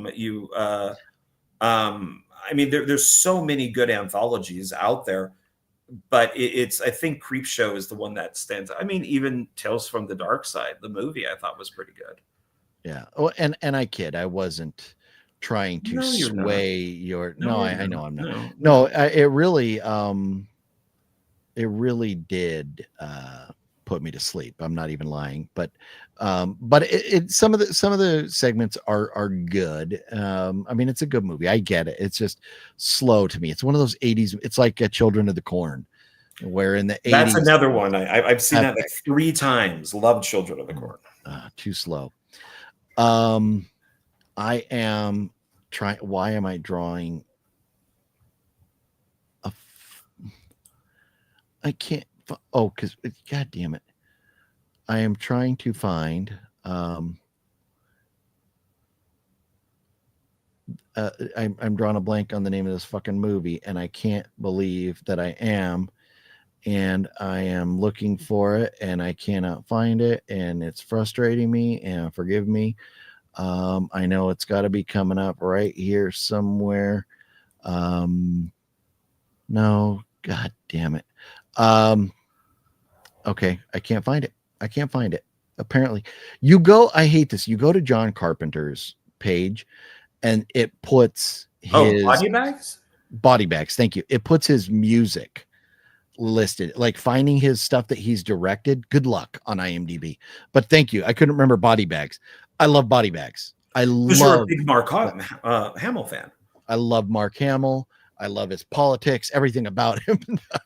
But no, I thought Body Bags is phenomenal. I love it. My favorite is the gas station segment, and we have been to the gas station, and in fact, the house that was Mark Hamill's house in the that segment, I've been to that house too. So, meh. I know John hates that movie, but it's wonderful. I don't hate Body Bags. You hate it. Admit it. You hate it. I know. It's got a good soundtrack. You hate it? No, you hate it. It would have been interesting, especially with John Carpenter being like the Crypt Keeper in it. Yeah. If he would have continued that. Yeah. Yeah. I like that. I remember when that Twilight Zone incident happened. Yeah. I honestly, I didn't know about it until watching this audio commentary. So I had to go look it up. Masashi was cracking. How you doing? Hey. You're good. I mean, we all got lives and things to do, but thanks for hanging out with us for a little bit while you can. And thank you for dropping that like, everybody. If you would, if you haven't, please hit that thumbs up button. Antonis' Trick or Treat. That's another very good one too. Yeah. It's interesting of what is considered to be an anthology movie, because like Trick or Treat it kind of moves along each story. Yeah. But something like Creepshow it has its breaks with like a creep keeper. Yeah. So it's a story, then you got a host, story, then a host. While Trick or Treat, you don't. It is just kind of one big movie, but with a bunch of stories. Yeah, but I think it still qualifies as a. Sure. Yeah. There are just different ways of doing it. Yeah. So, with that being said, let's talk about Hell Night and the audio commentary from this. So. You don't. I love. No, I don't have a slip. No, you bastard. That's just because you were blowing the guy that worked there, right? Let's see. Where's his name? The guy, is he on here? I don't see his name on here. No, it's right there. Blu-ray / DVD producer Cliff Macmillan. My buddy. One of the creators of Scream. Where do you even see that? It's way down at the bottom. It's right above DVD, where it says Scream Blu-ray DVD. It's right above it. Or In maybe the it's little just, teeny tiny writing? yeah, it's right there. It's Oh, okay. And though in the little teeny tiny writing. yeah. Okay, I can't read that small. But I love Hell Night. It's a very fun film. It's one of my favorite horror movies of all time. I have a poster of it up on the wall that I would love to get Linda Blair to sign someday. But the more and more time goes on, the less and less I want Linda Blair's autograph. I have her autograph on Exorcist Funko Pop, and that may be good enough. Hell Night, I watched this and I loved it, but then once I learned that it was shot in Redlands, California, very close to where I live, it made me love it even more. The mansion, I've been to that mansion. I did a live stream at that mansion, and I've done a couple different videos at the college where all the students, were supposedly going to college. And it's a fun movie. It starts out great. It's this big party, and then you're moving to Hell Night is like a hazing ritual thing for these college kids, and they have to go survive a night in this supposedly haunted mansion that they don't think is haunted, and they set up all these things to scare them. But what they don't realize is that it really is kind of in a way haunted, and bad stuff begins to happen, and the movie all takes place in one night. And you got the 80s vibe, you got the cops that don't believe the kids because they're punk kids, you got the college, you got the pretty girls in slutty costumes and all that stuff.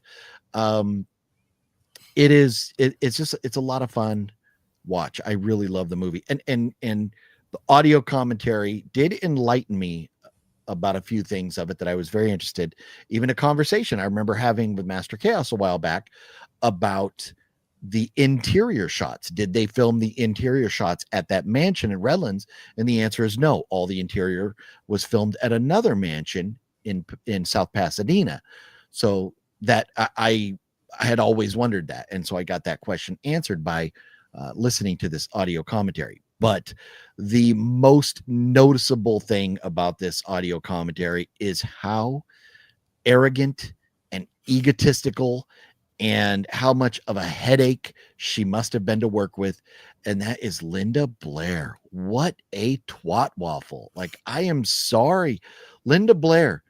You were in The Exorcist, and a lot of people regard it as the greatest horror movie of all time.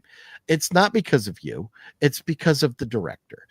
That's why it's great. It's a great movie. It could have been anybody in that bed. Yeah, you did a good job.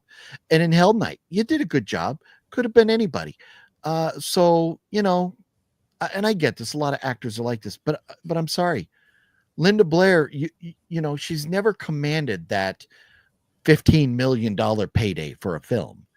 If she had, she'd be, living next door to our good buddy over here, Tommy, and she wouldn't be going to all these conventions. Are you talking about me? Yeah, we're talking about you, Tommy. Yeah. Look at that. I had a Tommy sighting and John almost missed it. Yeah, I was looking something up. But Linda Blair she just sounds like a pain in the ass, and she just loves to pat herself on the back, and she bitches. This reminds me, oh man, and it was a guy on set for Clown Motel Massacre that was, what a headache this guy was. Drama queen. Yeah. And Mr. Green Shirt. Linda Blair had to be worse than that. So, it's funny that they even admit in this audio commentary that they wanted her to pick out the actor that would play her opposite, because it's 4 kids, 2 girls, 2 guys. The guy that was going to be with her all night, they wanted her to pick him. So it was somebody that she would work well with. And she's like, oh yeah, because our chemistry to get, whatever. No, bitch. It's because you're a pain in the ass, and they want somebody that you pick. So that way you can't throw it in their face. So that way they can't bitch at you for putting you with somebody that you don't like. This way it's on you. So if you complain about him, you got to eat crow because you picked him. And she just didn't see that. So that was funny. But there's, again, I have a bunch of notes, but before I get into some of the things that I wanted to make notes on here about the film, I will let John give his thoughts, and then we'll as far as just the film, we'll give our scores. It's funny because for Night of the Comet, I gave that 5 stars, but Hell Night, I only gave it 4 stars. But Hell Night, I think I like better than Night of the Comet. If I had to put in one of the two, I would probably go with Hell Night. But so I may have to revisit my score for Night of the Comet, but Hell Night, I give this a 4 out of 5. So John, your thoughts on the film and your score before we dive into, or you can dive into the audio commentary stuff too. But what are your thoughts? I like the movie. I remember when it originally came out. I have it as a double feature with Fade to Black, which is one of my all-time favorite. Oh yeah, great film. And this is the brightest that I've ever seen it, because I used to watch it on VHS, and it was from Media Entertainment, and it was black as hell. All of Media stuff was dark. Wow. And so it was nice actually seeing like a really good copy of it. It's 100 minutes, but I forget who it is in the audio commentary says they're happy with it, but they just don't know what they would have cut out. And I was thinking about that, like, okay, well, what would you cut out? And that's a good one. I'm just showing everybody the reversible artwork. Yeah. I like the original poster better with her on the bars, but yeah. And I'm thinking, well, that's true. What would you cut out? Because I like it. I like that it takes its time. I like that if they're walking from one door to another, we're seeing them walk from one door to another. It's just not cutting. So I enjoyed its pacing. And I like its effects, and it has a very 80s feel to it. The audio commentary, I enjoyed all the filmmakers. But yeah. Linda Blair, you could tell she was getting annoyed that they kept interrupting her, because she would start and go, well, I remember, and then the producer would go, hey guys, remember that Tuesday night? Yeah. And then when they were done talking, she'd go, so like I was saying, and they did this like 2 or 3 times, and you could tell that she was getting annoyed because she really had nothing to offer. No. And it's obvious that they just got her on the audio commentary because she's Linda Blair. The filmmakers, who have been around for a long time, had a lot of stuff to say. And I found that to be interesting of what once again, these are old school filmmakers. I mean, the producers also, he did one of my favorite sci-fi horror movies called Parasite, which is a Charles Band movie. He produced that. But I liked all their insights. I liked there were moments though where they didn't say anything, and I wasn't sure. I did the same thing. I mentioned it to you, and you're like, yeah, I went back to see if I got out of the audio commentary. I did the same thing. And I have a feeling that, and it's a scene where these cars are driving up to the mansion that they're going to stay in. I think whatever was there was clipped out. Yeah. I don't think they were just being quiet watching the movie, because the filmmakers kept talking. But there are these scenes where there's gaps. And that where it's just the original audio from the movie. And then you're like, wait a minute, I thought I was watching the audio commentary. Why am I just hearing the movie? So, I think there was something maybe that somebody didn't like. And then, like naming a name, and they're and Scream Factory's like, yeah, we can't have that. So we're going to need to cut that little area out. So it's, overall it was fine. I do think it's a little long for a slasher movie, but it's okay. I don't think slasher 90 minutes, but I don't know what they would have cut. So I guess 100 minutes is fine. So 101. Yeah. No, well, and that's, they do. Yeah. They talk about it, and they talk about the pacing and stuff. And I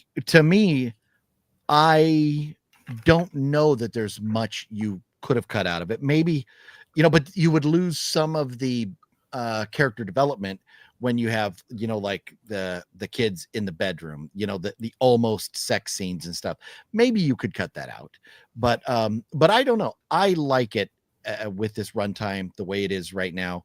And they do, one of the things they do mention it. One of the things I want to give Linda Blair a little credit for is talking about how it's not, they didn't just throw blood everywhere. It's not a gore show. It's you know, it's scary because you're waiting for what's around the corner or who's going to jump out at you, those type of things.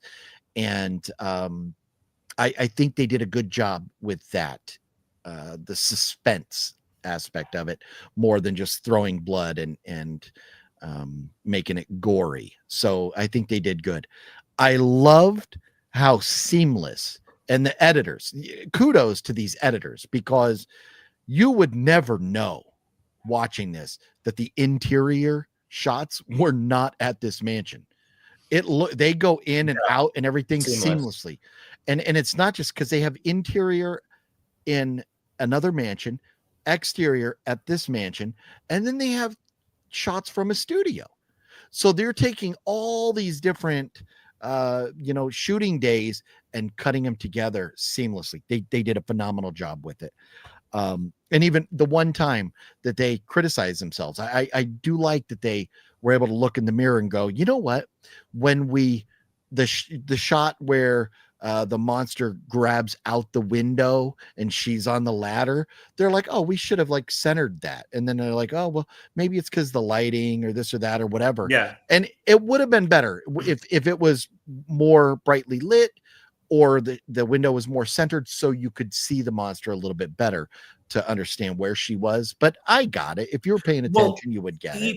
One of the guys says, well, the reason why we didn't do it is because we'd have to set up lights. Yeah.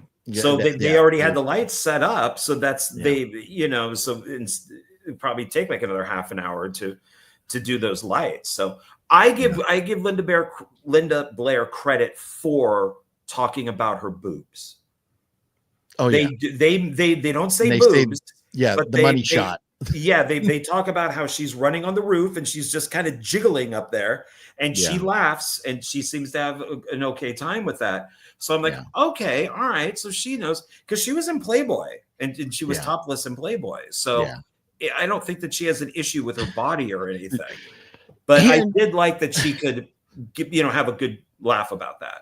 And she got broken up many, many times by Rick James, bitch. She dated Rick James? Yes. Oh my God. Hysterical. And I cannot think of Rick James without thinking of what's his name, the comedian Chappelle. Dave Chappelle, yeah. Rick James, bitch. But so yeah, it's a great movie. I really love it. And being so close to some of these locations, one of these times when John makes his way out here, I'll drive him by there so we can see him. But some of the notes I have, that big scene at the beginning, right at the beginning of the movie, and this is right off the bat, you knew how much of a headache Linda Blair was going to be, because they talk about how it was a 4-hour setup for this shot, because they have this one long shot and you have all these different people coming by, and the choreography of all the actors and where to be and when, and the timing to get that all lined up right. It took them 4 hours to get ready. And so Linda Blair then immediately goes, yeah, I think it took 8 hours. And they're like, no, it was 4. And she's like, oh, it felt like 8. And it's like, oh God, she must've been a headache. But as she's just sitting in her trailer, right. Yeah. And then complaining about how cold. I do find it interesting that they shot this in November and it was supposed to be like 2 weeks. It went into 4, and they ended up having to shoot on Thanksgiving Day, and they talk about that and what they did for the cast. And of course, Linda Blair wasn't happy with that. And it's very interesting that they decided to do that, because in November, school's in session. The college would have been in session. Why did they not shoot this in the summer months when the college kids were at home and it was warmer? Because they talk about how they're freezing their asses off all the time. They should have shot it in like August. It's a night shoot. It gets warm in Redlands, but Redlands at night in August is wonderful. So it is very interesting. And I mean, obviously you get budgets, you get approved, and everything comes into place, and you shoot when you can. But that happened to be November. And And so other things that I did notice that I wanted to talk about. Oh, the gate not being real. So it's funny because when I went to the house, I was looking for the gates that they could to climb over. And obviously I knew the gate that they crashed the car in wasn't either real or would have been replaced or whatever. But I was looking, I was like, where are these gates?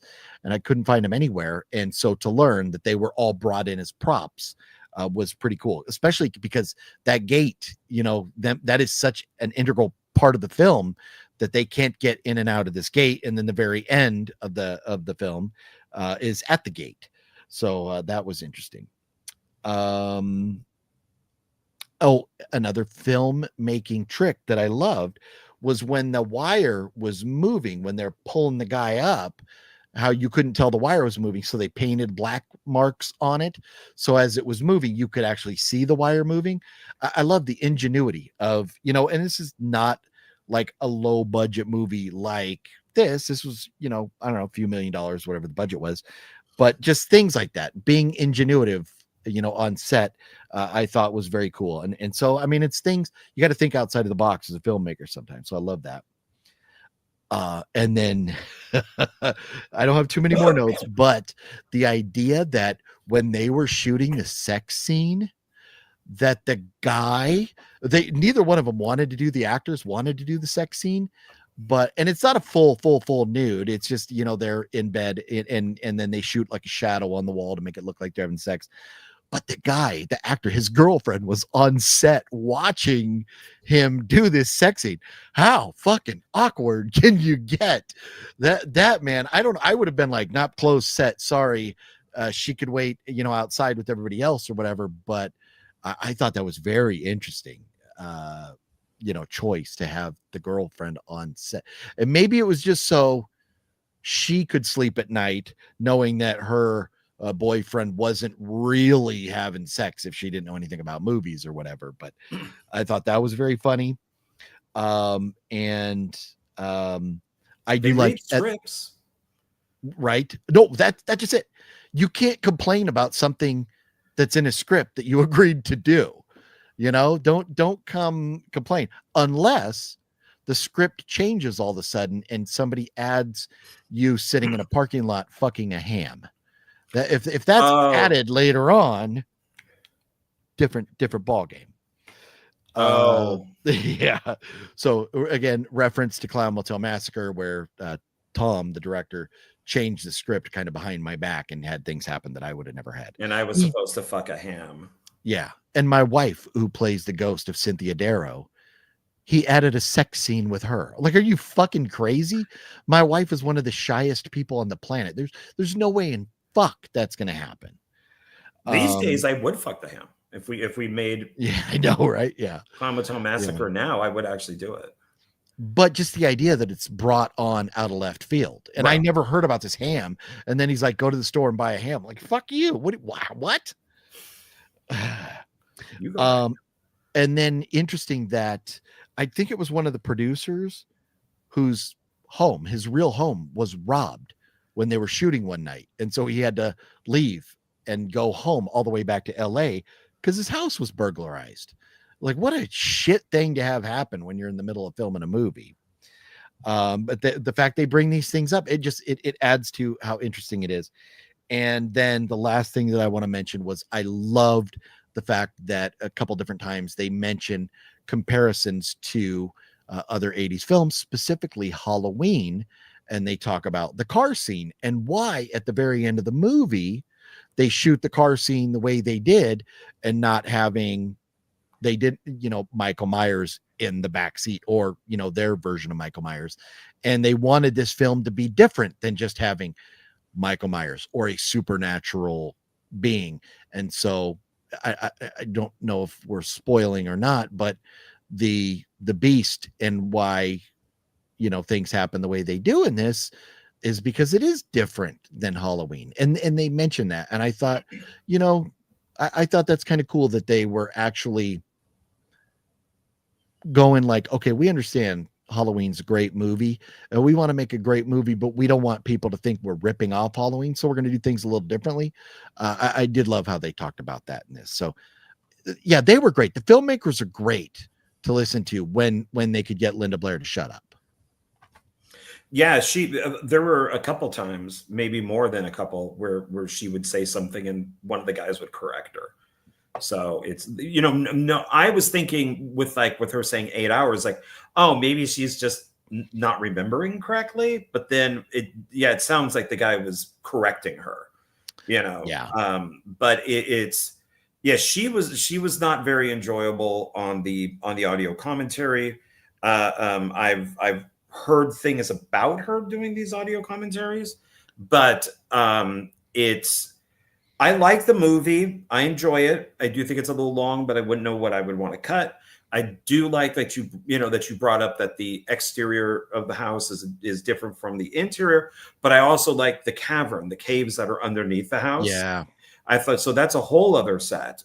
So that was pretty cool. I like I'll say killer in this. The guys were fine. So it was good. The guy who played Linda Blair's boyfriend was the actor from The Powers of Matthew Starr. That was a pretty big show. And then you have a Van Patten in there, like Dick Van Patten's kid, who did a bunch of stuff in the 80s too. So I don't really have a lot to say. I mean, I liked the movie. I thought visually it was cool. It was probably, I would think, maybe kind of a nightmare to make. Just not Linda Blair, but just the ghost goes here and this goes here. And we got the outside here, but then we got to film the inside, and that's 20 miles away. And it seems like this thing was just like, it would just be really difficult to make. Well, and that's, I will go back to a good Marine saying, and that is proper planning prevents piss poor performance. Your proper planning prevents piss poor performance, 6 P's.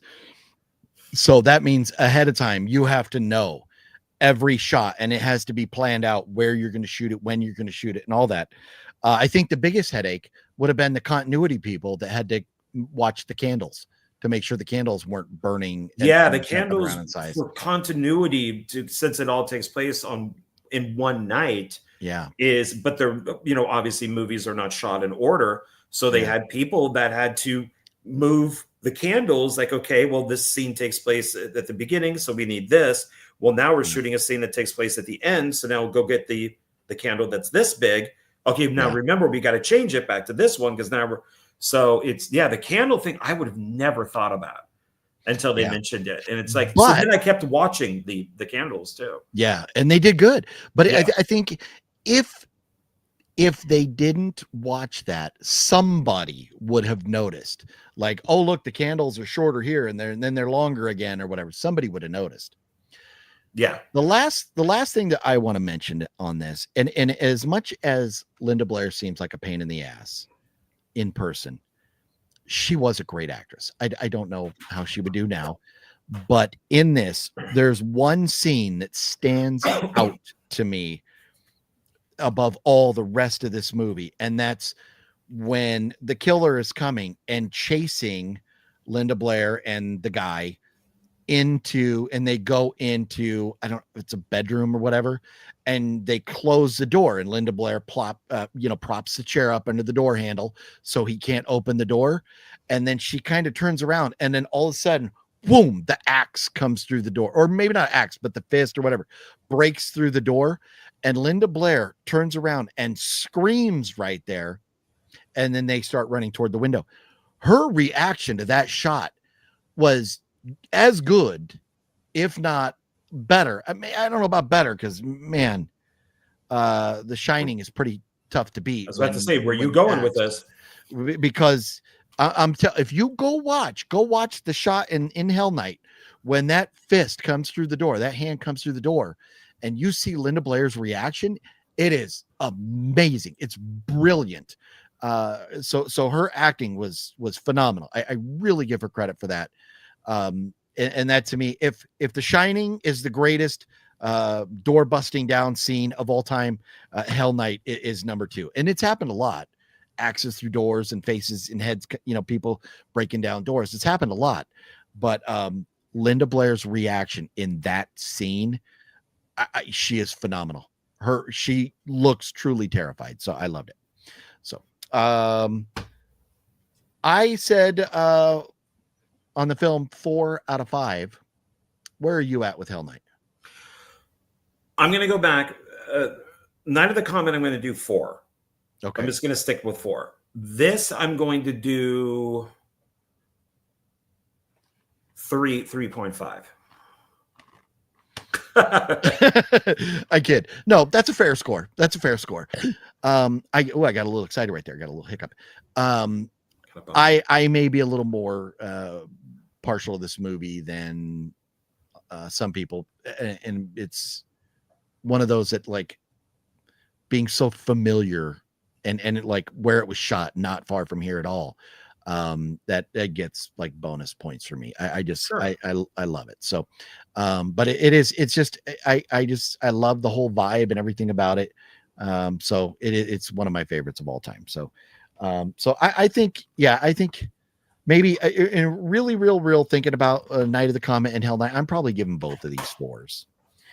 But they're both great, and it was a lot of fun. I'm glad we decided to watch audio commentary, because I mean we've seen so many movies and we could go talk about obscure bad movies or whatever, but sometimes it's fun to revisit films that we love. And so I had a great time going back and doing this. Well, now, do you want to look at some of the comments and then get into a film that's not good? Oh yeah, yeah. So we definitely should get caught up here. Nick B, what's up? Sorry, I know it's been about over 20 minutes since you left this comment, but if you're still here, Nick, y'all ever seen Bone Tomahawk? Man, Yes, I've heard of that. But excellent. I love that filmmaker. S. Craig Zoller, I think is how you say his last name. I love Dragged Across Concrete. Yeah, Dragged Across Concrete is frigging brilliant. With Bruce Willis? No, Mel Gibson and yeah, Mel Gibson. Yeah. Oh my God, I hated that movie. All of his films are great. I thought the Dragged Across Concrete, the acting was so cheesy in that. I don't know how you could say that. Oh my God, Bone Tomahawk, Brawl in Cell Block 99, Dragged Across Concrete. All 3 excellent movies from this guy. I've never seen Asylum Blackout, but he did also write Puppet Master: The Little Reich. So I've seen all of his directed movies, and I own all of them except for one. I don't own Bone Tomahawk because it's really expensive. But it's I love his movies. I think he's great. But no, Bone Tomahawk is great. I do love that, and I'm gonna look and just make sure. Dragged Across. Yes. No. I do remember I've seen this, and it was like, okay, you're telling me I got Mel Gibson, Vince Vaughn in this, like Don Johnson, sign me up. And I was like, maybe the director failed or whatever, because I just thought Mel Gibson and Vince Vaughn, their acting was atrocious. So I think you're absolutely totally wrong about that. He did not fail at all. Yeah, I'm not a fan. Begonia was a good, weird sci-fi film, kind of long to get to the point, but it was good. Okay, good to know. Still haven't gotten there yet.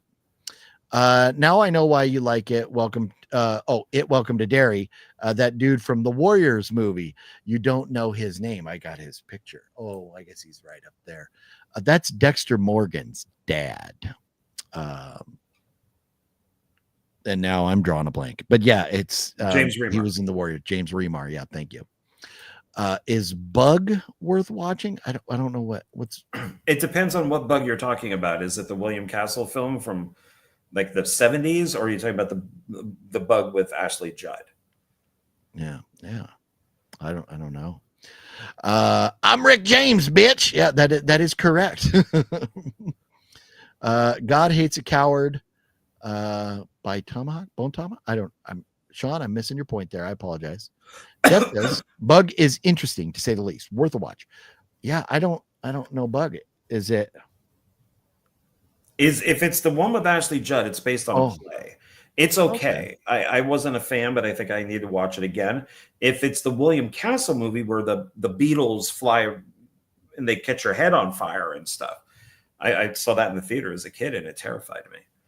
Ah, okay. Yeah, I don't think I've seen either. So you mentioned, and Jeff says, yeah, the Judd film. Yeah. Yeah.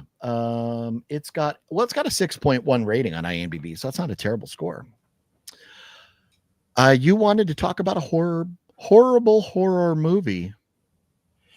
Well, and I picked this for a reason, because being a fan of the Arrow universe, even though it's driving me nuts right now with its wokeness, but I have become a big fan of Wentworth Miller, and he plays a villain in the Arrow universe. He plays Captain Cold, and Dominic Dunn is with him, and he plays his sidekick, who's called Heatwave. Both of them are on Prison Break. They were both on Prison Break, so they must be friends. So since I like him, I'm like, well, what else has he done? I know that he's done stuff that I haven't seen, and I looked him up, and it's like, oh, he wrote The Disappointments Room. And so I'm like, okay, let me check this out. I've heard it's not very good. And I watched it, and it was a disappointment. Maybe some movies should not be watched. So they're warning you right there. Yeah. Yeah, and this is it's J.D. Caruso, who directed many movies. It's got Kate Beckinsale as a blonde, which is weird, but she was still hot. Yeah. No, she looked good as a blonde. Yeah, the idea of this film is not bad. There's a documentary with it. Well, behind the scenes is like 10 minutes. Wentworth Miller is not interviewed on this. The director is, the producer is, and all that. I have a feeling that this movie was much longer, because it is only 85 minutes. Yeah. And I think they just cut this thing down to shit because they knew it wasn't very good, and they made it worse, and they just dumped it in theaters for a little bit. I like the idea. The Disappointments Room is something that's real for people who don't know what this is. If you were rich way back in the day and your kid was born with a deformity, you would hide the kid in like the basement or the attic or a room that didn't have a door, really. It was kind of like a secret door, because if you were some rich, person who was a pillar of the community, you did not want them to see your kid who has 3 eyes. Sloth. Sloth. Yeah, exactly. And so they would be in the Disappointments Room, which is what it's called. And then it's a ghost story. So she, Kate Beckinsale, I won't say exactly what happened just in case somebody wants to see it, but her kid dies, like a baby dies. She's suffering from it. Her and her husband moved to this big house, and there's ghosts, and she starts finding these rooms, and more becomes involved. I think there's definitely a film here, but it's not this. Yeah. So I was a little disappointed in this, because it was like, oh, I went with Miller. Let me check it out. Because before I watched the movie, this is one of the pickups I got. I ordered this, Stoker, which he also wrote. Okay. And I think he's just a writer. And this is produced by Ridley Scott and Tony Scott. Interesting. Okay. Yeah, it's directed by the guy who did the original Old Boy. But and I thought with Stoker, it was about Bram Stoker, but it's not. It's like a murder mystery thriller type of thing. And he seems to, I think he was more just a writer on this, but also a producer on here. Okay. So I'm hoping this is better. Yeah. But I'm imagining the script that he wrote for this is probably better and longer. And the studio just went, hack this film apart.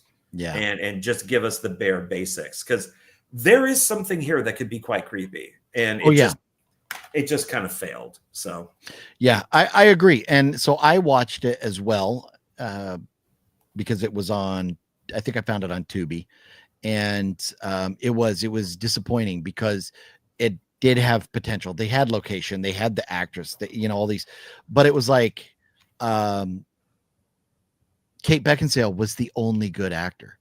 Everybody else sucked. Their acting. I didn't get the husband. The Yeah. husband was so weird with his Yeah. acting, and the son, I don't get. They also did this in like Panic Room.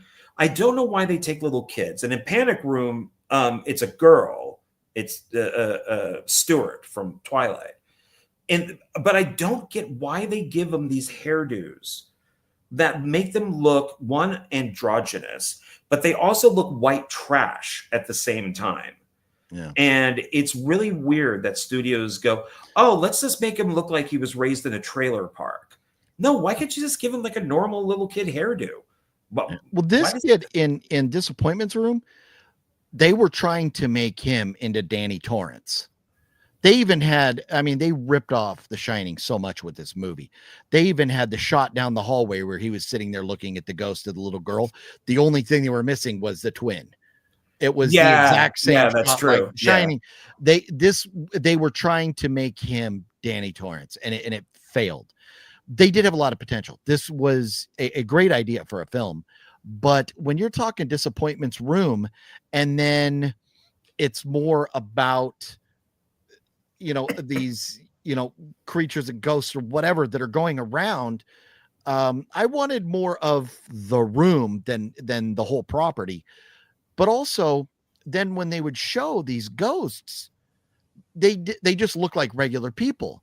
And so they gave the audience no way. Like if, for example, let's just go back to the end of The Sopranos, where everybody says, what happened there? What happened there? Terry M., thank you for the super chat. I'm going to get to you in just a moment. Thank you so much. I appreciate you. I'm not ignoring you. I see you. I just want to wrap up with this line of thought here. At the end of Sopranos, the very final scene, the very final episode, you see Tony Soprano and he keeps looking up at the door. And what you're seeing is from his perspective. So when you're seeing what he's looking at, the perspective, and then all of a sudden it cuts to black because that's Tony's perspective, because Tony's shot and killed. Spoiler alert. But they should have done something like that to let us know, okay, from this perspective, they're ghosts, or put a filter on them, or make them glow, or something to make us know that these are these are ghosts or something, or write it better. Just something. They should have done something. Well, it was so weird. But you're supposed to think maybe it's in her head. So maybe that's correct. why they didn't look like a ghost. And she even mentions, like, am I going insane? This tragedy of this newborn that dies, and and her trauma, and is this in her head? Is this real? Because I took it as she sees these two kind of like paintings that are over this or underneath this glass mirror, these two mirrors. And that because she sees the paintings of what these people look like, that's how she sees them upstairs in the Disappointments Room. Yeah. So I think you're just supposed to think. I think you're correct. If this was a regular ghost story, you need them to look more ghosty. Yeah. But if they're supposed to be in her head, then maybe not. But there's points where the ghosts are outside and she's not there. Like when they're at the grave and they're hanging the guy and stuff, she's not there. So, there was problems. There's ways they could have gone, and to sit here and break it all down to tell them how to do it is a waste of time. But there's creative ways that they could have put it together a little bit better. That's why I think this was longer, that this was, and probably maybe why, Wentworth Miller wasn't interviewed for it. Yeah. But it's one last thing I'll say on it is that they were going to build a set, and that's the house. They didn't have to build sets. So everything was shot inside, outside, and around that house, which is pretty awesome looking. So, oh yeah, I don't know. It's maybe people out there, I don't know. It should have been better. It could have been better. It was very disappointing because it had so much potential. Yeah. So it is the Disappointments movie, not the Disappointments Room. Terry. Oh man, Terry and Jeff and all these, legends, Brandmania coming through, throwing all the support out tonight. This is awesome. Love all of you guys. Says, hey, OGP and John, loved Hell Night when it came out. Looks great on Blu-ray. Interesting that they never made a sequel or heaven forbid a remake. I am glad that we haven't done a remake. And one of the interesting things that they talk about in the audio commentary that we should have mentioned, and you're reminding me of now, is how they talked about the film is kind of timeless because of the costumes that they wore. And they even mentioned, well, if they were stuck in this house nowadays, they would all have cell phones. But if it was Hell Nights, maybe like the sponsors of the other college kids would have taken their cell phones, so they wouldn't. So the film really could easily be remade today, but I don't want to see it remade. A sequel would have been interesting because you could have done a lot of things. You could have done the house again. What I mean, if you watch it all the way to the end, we're not gonna get that same killer if there was possibly two of them or whatever. So, but you could have other people wanting to screw with Linda Blair's character. Like you could have gone down the Scream road, and had copycat killers or something, or other people, at a mansion and maybe make them ghosts or something. You could have done a sequel with it, but I don't know where it would have gone, but I'm glad Oh they no. didn't. If they did a remake, it would be Linda Blair's character would be a black lesbian trans woman with like one leg, and she would be in a relationship. That's how it would go. It would be, it just wouldn't be two guys and two girls. It would have to be, well, we need to check all these. Oh yeah, no, 100%. So it's like, please do not remake this film. Leave it alone. It's fine the way it is. Yes. Jeff says Michael Shannon is a good actor, talking about the Ashley Judd film, their Bug. Michael Shannon's great. Yeah. He is phenomenal in Nuremberg. So he plays the Supreme Court justice that gets the Nuremberg trials going. He's phenomenal. Love Michael Shannon. I've loved him since Boardwalk Empire was my first memory of him. But he's great. But again, Terry, thank you so much. And Jeff, thank you. And Brentamania, thank you all for your support tonight. Really appreciate it. Tomahawk is one of Mike Patton's bands. He's from Faith No More. Oh, okay. Faith No More is great. Yeah. I was talking about the Judd Bug. That's funny. The Judd Bug sounds like a song. You can do the Judd Bug and move it all around. Wiggle, wiggle, Judd Bug. I don't know where I'm going with that. But now I really want to watch 1975 Bug. I like Herbie the Bug. That one is, I saw it in a drive-in and it terrified me as a kid because there's an earthquake and these beetles that are big come out and they do this with their like antennae and they start fires. So you could be putting on a headset and a plug is on the headset and it will go into your ear and blow your head up with the fire. And it is, and they have to stop these bugs. And of course, there's like a twist ending. William Castle produced it. I don't think he directed it though. Terrified me as a kid. Absolutely terrified me because whatever was in that movie, if my mom had it in the house, I would have to be like, is there a bug on this? It affected me that much. It was actually, I think it's from the director of Jaws 2. But it is scary. As for a kid, that thing was terrifying.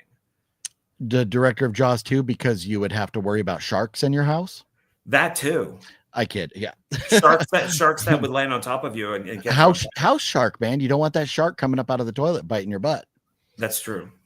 I always mistook the Disappointment Room for Skeleton Key, and I thought I hated it, but I watched Skeleton Key on YouTube for an early 2000s horror movie, and it was phenomenal. Highly recommend. Yeah, you know what? I've got Skeleton Key, but I don't think I've ever watched it. Have you seen Skeleton Key? No, I want to watch it. They did like a sequel or two. So I kind of want to see it. Okay. Well, we'll have to put on our list and get to it. Pumpkinhead. Yes. We have not, I don't know, even if we mentioned, I think we mentioned Pumpkinhead last week, but Pumpkinhead doesn't get as much love as Pumpkinhead deserves. I've lost Pumpkinhead. Oh no, there it is.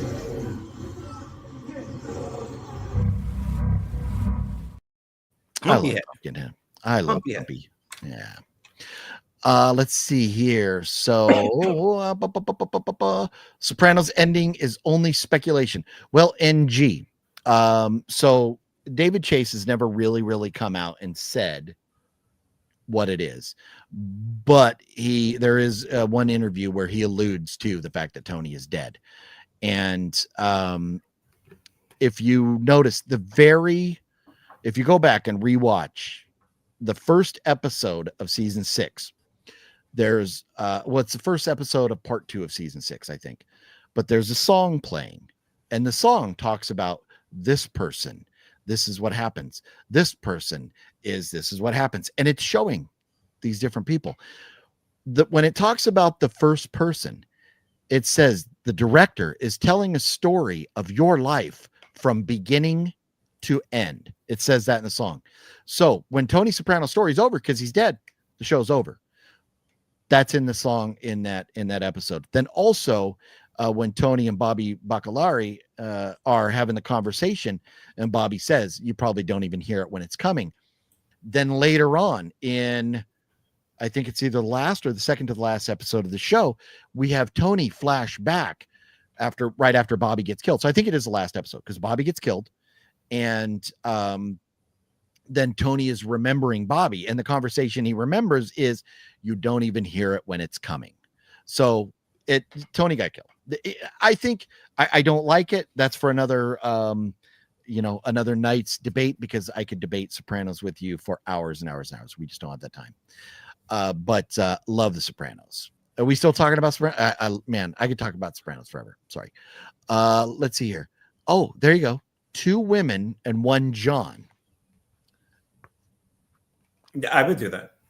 I think you would. Yeah. And now would you do that if it was 2 women, 1 Cup, and a John?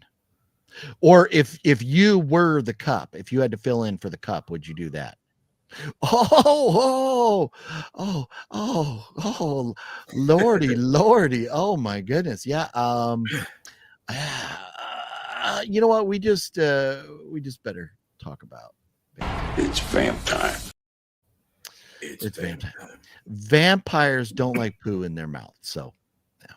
I don't think well, no, I was going to say nobody does, but as I'm sure they're out there. They're out there. Yep. Yeah. Look, Sinistark is still chilling with us here.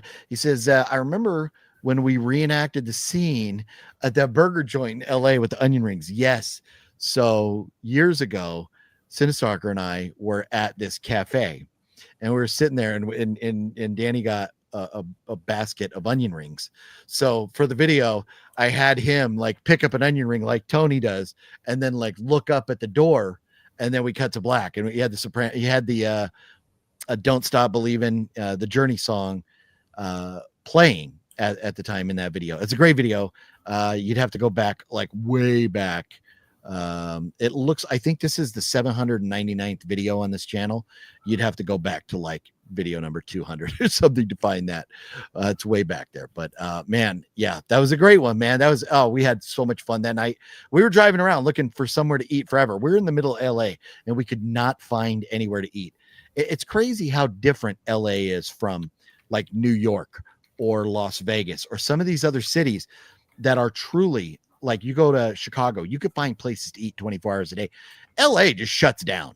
It's like we're all old fogies. We're just shut down. Even like you go to San Diego, and there's 24-hour taco shops on every street corner. You go to LA, good luck finding some.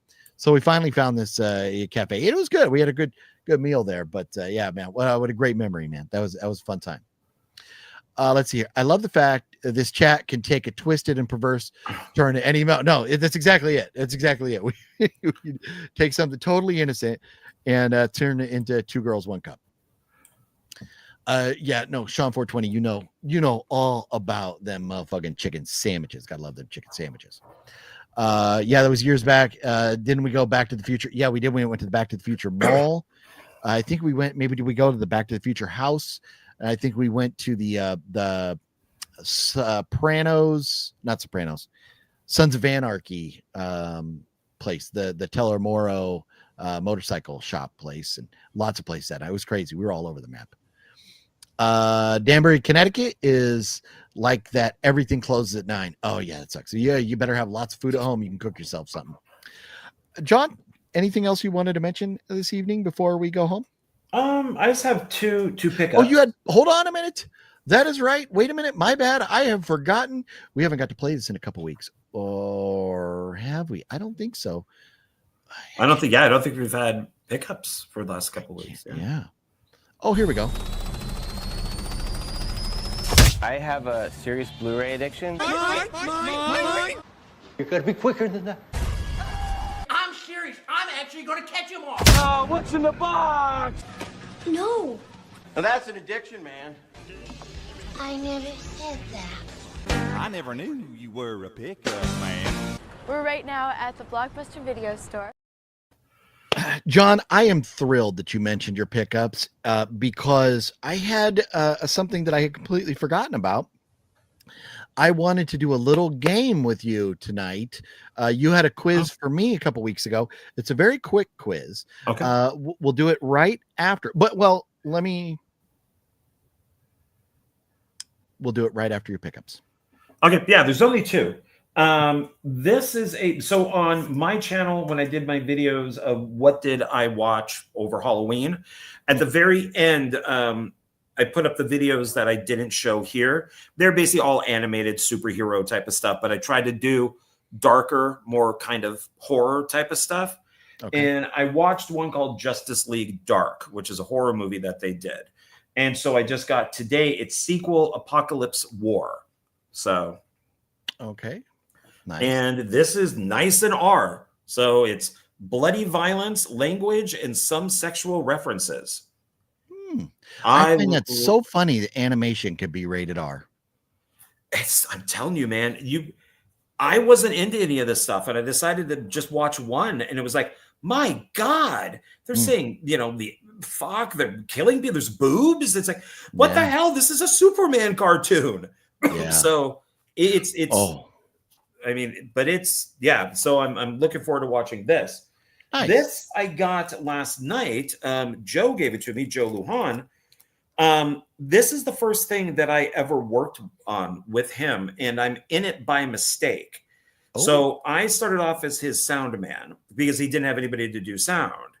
And we shot at a haunt. This is a haunt movie. Oh, yeah. And I am following Joe, who's playing like a reporter type of thing. And every once in a while, the camera would swing back and catch me doing sound. Oh, wow. I wasn't supposed to be in the movie.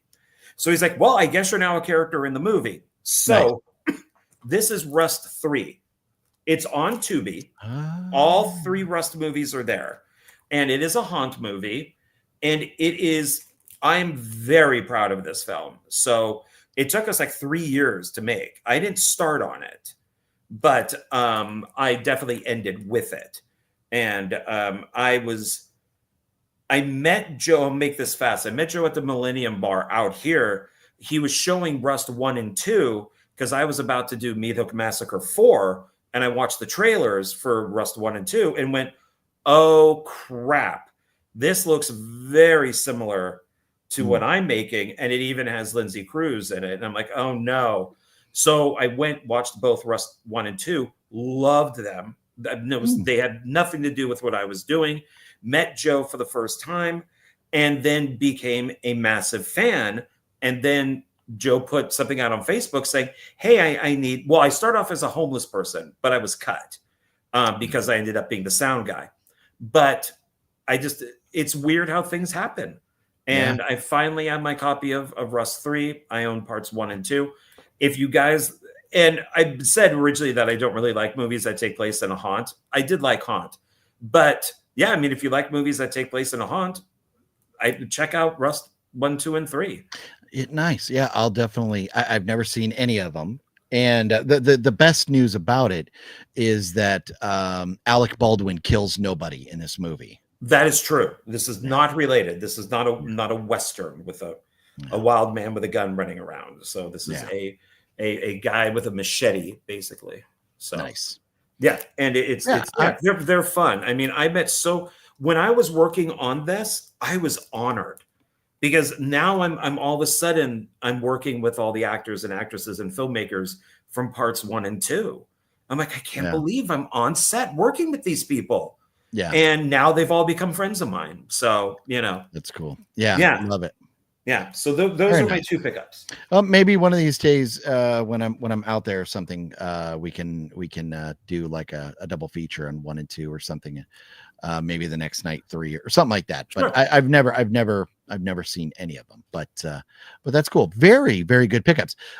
But so what I wanted to do was I found this very interesting, and I didn't want to mention it ahead of time because I didn't want to give you or anybody the opportunity to go, oh, John's cheating. So I have a quiz, and today just happens to be a lot of celebrity birthdays.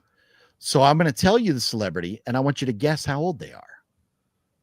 Oh, okay. And I got my hands up, so I won't look. Okay. So let's start off with one of the biggest actors in Hollywood right now. Today is Mr. Walton Goggins' birthday. How old do you think Walton Goggins is? 52. Ooh, very close. 54. Oh, okay. All very right. close. Very close. Okay. Today is also, and the reason what reminded me of it with the pickups, today is or would have been Brittany Murphy's birthday, who we see at the end of the pickup video thing there.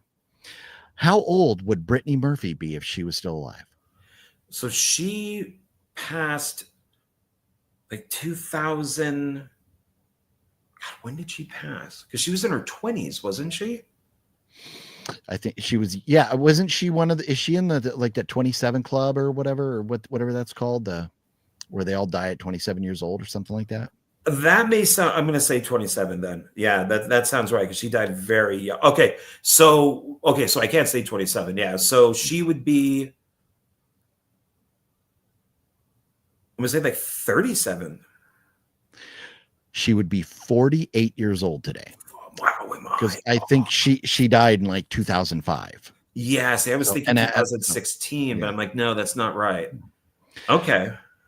So today is also Tracy Morgan's, the comedian. I was hoping you'd say Tracy Lords, but Tracy Morgan's birthday today. How old would you think Tracy Morgan would be?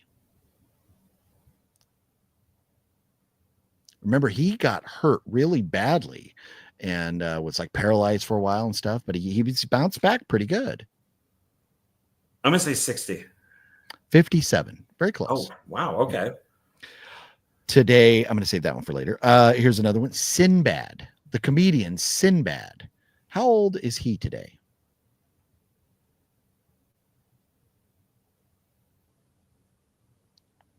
He's been out there for a long time. Well, with Tracy Morgan, so I'm going to say he's like 65. Oh, 69, dude. Dude, woo! Okay. Here's changing directions a little bit. Kiernan Shipka, who we loved in Red One and Long Legs, Little Blondie. Yes. How old would Kiernan Shipka be? I think she's in her 30s. So I'm going to say like 34. You will be surprised to know that she turns 26 years old today. Oh my God, I'm so sorry. Very young. Yeah. Wow. Good thing she's not watching. Yeah. Here's we have a couple legends coming up right now. Both rest in peace. So how old would happy birthday to Roy Scheider? How old would Roy Scheider be today? I think he'd be like 80. Roy Scheider would have been 93 years old today. Damn, am I born off? in 1932? Yeah, because he was already getting up there. Yeah. Love Roy Scheider. Speaking, I got some Roy Scheider right here coming John's way. I didn't realize I had two of these movies. So I'll definitely right keep here to that bring one. to Yeah, you. thank you. Yeah. Yeah, Roy is one of my favorite actors of all time. You probably haven't Yes. seen All That Jazz. So No, I don't think so. yeah, it's not a horror movie or anything. Oh, okay. It's not really a musical, but it's Mm. it's Bob Fosse wrote and directed it. It's kind of about his life and fucking chicks on Broadway and stuff like that. Ah, He was Jazz. Yeah, that's actually where it came from. He was like one of the only straight guys to direct on Hollywood on Broadway. So he got women all the time. He was a massive, jerk, Oh, that's funny. drinker, smoker, drugs, everything. Yeah, I envy Oh, him. So the last one of the night. Rest in peace and happy birthday to Deborah Hill, So when they co-writer made of Halloween, they were in their 20s. So I'm going to say 20, 30, 40, Watching John do math is amazing. 50, 60. So I'm going to like 74. Oh, so close. She would have been 75 years old today. Oh man. See, She was 74 yesterday. So you're off by one day. Okay. Because I figure, of course, it has to be with the last one. Is I've done this with like let's say the Monkees. Is I've gone like, okay, so how old would they be now? Well, if Mickey Dolenz did the Monkees in the 60s and he was 20 years old, and I was born in the 60s, he would be like 20 years off from me. So it's so that's kind of how I've looked at stuff. But I have to, But knowing that Carpenter and Deborah Hill, we're like in their 20s. And Carpenter's like 78 or 79 or something. So yeah. But anyways, I saw all those names on their birthdays. IMDb has, a list of everybody's birthdays. And I was like, wow, there's a lot of birthdays today. So I thought that would be fun to go through that. Yeah. I mean, I got close to a couple of them. Yeah, no, you had a very good idea, but I mean, how would you really know? You wouldn't. And that's the thing is like with black actors and even like black female actors, they age very slowly. I mean, compared to some people, you could have a black actor like Denzel Washington, and you'll think, oh, the guy's like in his 40s, and you're like, no, the guy's like in his 60s. You're like 65, and it's like, no way. It's just and I don't mean to sound weird about it, but it's like just black people just age really slowly. I mean, that's compared to other people, so it's kind of hard to tell from time to time how old somebody is. Yeah. We'll go through a few of the comments here before we call it a night, but that was a lot of fun. Maybe we can do another day where you pick a day of the week and I'll pick a day of the week, and we won't tell each other, and then and then we'll kind of guess down the road or something. But that was fun. I love the little trivia like this, the questions you had for me the other day. Strange signal detected from mysterious interstellar visitor 3I Atlas as it moves closer to Earth. I've seen they're seeing weird things and stuff, man. You know what I was thinking too? Wouldn't this be some like screwed up conspiracy if it was true? Like, imagine a few years ago, there's this pandemic and we're all subjected to getting all these shots.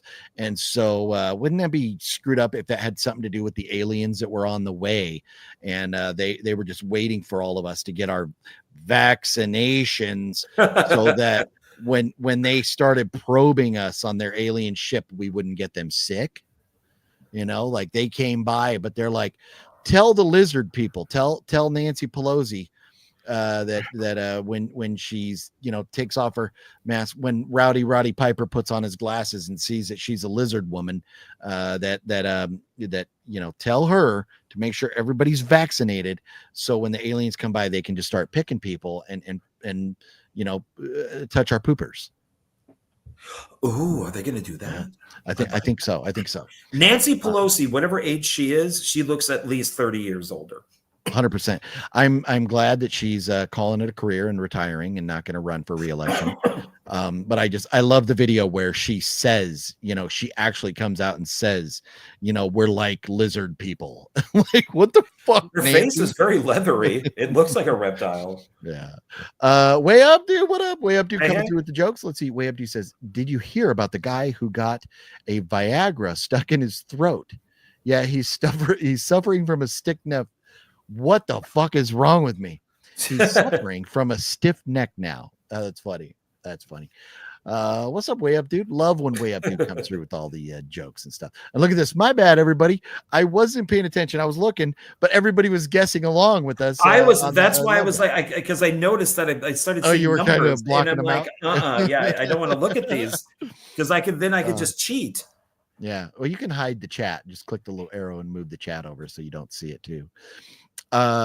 I saw that actress Sally Kellerman is now in hospice care, says Jeff. Who's Sally Kellerman? Do you know, John? I don't Yes. She was like a big kind of 70s, like 80s. Oh, from actress. MASH. Yes. Oh. Yeah, she played Hot Lips in MASH. Yeah. Yeah. Okay. Yeah. No, and she's been and Back to School. She was in a ton of things.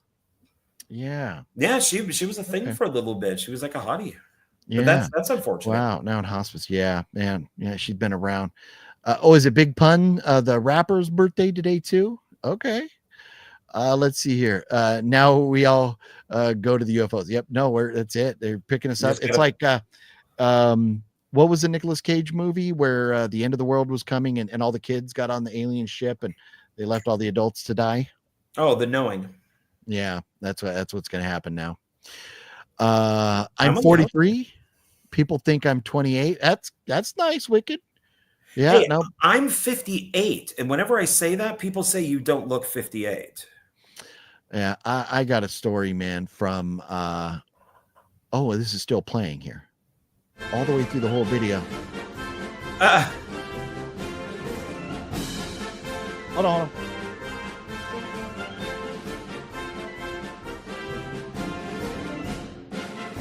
Happy 250th birthday, United States Marine Corps, and to all my Marine brothers and sisters, Semper Fi, including Gomer Pyle. Yeah, not from Full Metal Jacket, but the TV show. Yeah, Gomer Pyle. Not Private Pyle, but Gomer Pyle. Yeah. When I was in boot camp, because I'd gone to college before going to boot camp in the Marine Corps, and so I was older than most of the recruits in there, and the drill instructors gave me shit, and they were like, "How the fuck old are you? Why do you look so old?" And I was like, "Damn, man." I actually turned 21 years old in boot camp, so I wasn't like that old, but they're like, "Dude, you look 30." I'm like, fuck you. And so I told them, I was like, well, because like me and Fluffy had been drinking Old English malt liquor for like the last 3 years on a regular basis, and they're like, "Oh, it's that fucking malt liquor, man, made you look old as fuck." So yeah, I've actually always looked older than I am. But hey, man, if people are thinking you're younger, it's good stuff. Robert, no, and here's a perfect example. Robert C, 53, and some people think I'm in my 30s. I would have never guessed Robert was 53. I would have never, especially meeting him in person, hanging out. Dude doesn't look at his 50s. Let's see here. Yeah, Robert H backwards. Yeah. Be here on Christmas. Oh yeah, the aliens will be here on Christmas. Yeah. Maybe, you know what? Wouldn't that be awesome if the aliens came down and they were all wearing red suits with like white accents and a big black belt buckle? Wouldn't that be fucking awesome? If the aliens were actually like Santa Claus? It could be the second coming. Yeah. Yeah. It's gonna be an interesting time. It's gonna be interesting. Balzer says, "John, you look 68." You bastard. That's not Balzer. You bastard. Oh man.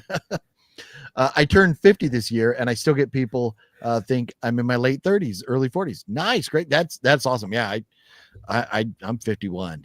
And yeah, I'm fucking. People think I'm like 75. Kellerman's already dead. She already passed away. Oh man, I didn't look. Oh she passed away 3 years ago now, looking at it. Yeah. Wait, what? Yeah, no, yeah. Sally Kellerman passed away in 2022. Yeah. Wait, why are we saying So, that she's in hospice? somebody saw that, and maybe it's one of those. They probably saw a post that just has been recirculating for 3 years. Oh, okay. Yeah, I had no idea either way. So okay. Sean's grandpa was a medic in World War II. Wow, nice. So man, a lot of fun tonight, man. I had a good time. We're almost at 3 hours, but I had a great time. It's the Polish and Latin genes. Oh, there you go. Polish and Latin. What a combo, man. What a combo. John, are you, do you know, are you a mutt? Do you claim to be, I know you got a lot of Italian in you. Do you claim you want some more Italian in you, but, do you claim to be mostly Italian, or do you got some other blood in you? What are you? I'm actually Sicilian on my father's side, but there's also German and English. Okay. Basically like my grandparents. My family on my dad's side, very, very much Irish, and a smidge of Welsh in there. So was a very big. No, like the jelly, Welch's grape jelly, and that's good. Or like the Princess of Wales, Princess Diana. Oh, she was a hottie at the time. Yes, yeah, she was. Yeah, what the Prince Charles, man? What were you thinking, bro? Or King, I guess King Charles now, bro. What were you thinking? You went from Diana to whatever this Queen Broad's name is now. Sludge. Yeah. Mario says, thank to all the veterans out there. Thanks, OGP. Thanks to my dad in the Navy. Yes. Best wishes to everybody on Veterans Day tomorrow. If you've served in any branch of the United States military or other militaries around the world, hopefully, everybody has a nice day tomorrow.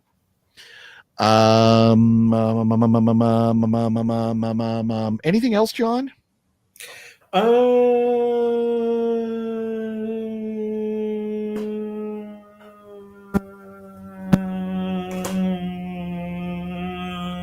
No. Good. You're getting it down. You don't end the word you're currently saying until you figured out what you're doing. So you just keep that going. And if you do that, they will never know that. I don't know shit about fuck. They'll never know. Quickly, again, everybody go out and see Keeper this week. Let's make sure that Oz Perkins movies are blockbusters, because we want Oz Perkins to keep making movies. You can also go see The Running Man, or if you choose, Now You See Me, Now You Don't is out. Frankenstein is on Netflix right now. I think it's worth the watch. It's not a bad movie. Nuremberg, I went and saw it in the theater, and I really enjoyed Nuremberg. Russell Crowe is phenomenal. Michael Shannon as well. And did he throw a cell phone at anybody in the courtroom? No, surprisingly, I guess they must have had a rule that they left all the cell phones outside of the courtroom at the Nuremberg trials. Yes, that explains. And Rami Malek was phenomenal. Rami Malek is such a good actor. I loved him going back since The Pacific, and he's got the weird bug eyes. I think he was a good choice to play Freddie Mercury, right? I think he played Freddie Mercury. But Nuremberg is good. It's out there. Predator Badlands everybody seems to be enjoying it. John and I haven't seen it. We're very skeptical. Jonathan Breck was announced to be joining the Creep IE con in late January, early February. The Creeper, Jonathan Breck from Jeepers Creepers, is going to be there. Very much looking forward to seeing him again to get my Funko Pop signed. And I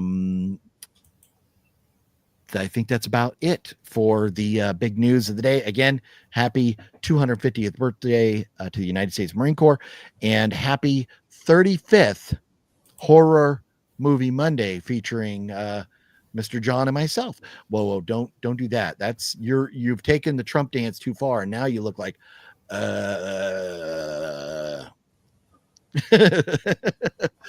was that super bad? Was that oh yeah, yeah. Yeah, Jonah Hill, yeah. Let's see here. We'll wrap it up. Preminator, what's cracking? Hey, OGP and John, did you guys see Predator Badlands? Preminator, everybody now, including yourself, that has seen it has said it's good. John and I have not. Yeah, my maternal grandmother was Polish descent. My maternal grandfather was Cuban. My paternal grandparents were Italian, Canadian. So is my dad, born and bred in Montreal, Quebec. Wow. Yeah, you like to eat in your family, definitely, and maybe smoke a cigar. Let's see here. I think we all miss Blockbuster. Preminator, you take care, and everybody, thank you all. And before you all go, if you would hit that thumbs up button for us. I can't believe Nick landed the creeper, but he finally did it. I know. I think he was supposed to be there, or they were thinking about him a couple years ago. Or no, that was Days of the Dead where he had to cancel. I know. I am thrilled, and I can't wait. I'm going to go and ask the creeper if he remembers saying you should see the creeper's balls. I'm gonna ask Jonathan Breck if he remembers that. So it's gonna be fun. Mario, good night to you. Good night to everybody else. John, thank you. It's been fun. Yes. See you next week. Oh yeah, everybody, don't forget we're watching the audio commentary of The Blob and Slither, and we're going to be talking about those next week. That's your homework. Slither and The Blob, great films. So, okay, all right, I'm gonna go home now. Oh, I forgot to mention David's hassle sack. What? I know, Jesus, my bad. All right. Or maybe Jesus was checking out Hasselsack. Oh,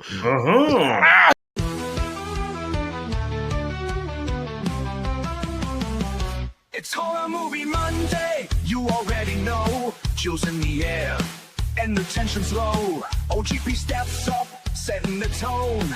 Always in charge, yeah, sitting on the throne. Sean Ward steps in with a confident stare. Nipples getting hard from the icy glare. Bowser's in the back, creeping through the dark, lurking in the silence like a phantom arc. It's Horror Movie Monday, lights down low, screens on the screen, let the madness flow. We laugh, we jump, we scream, we play. Every week it's thrilling in a twisted way. What's your favorite scary movie? Fuck you!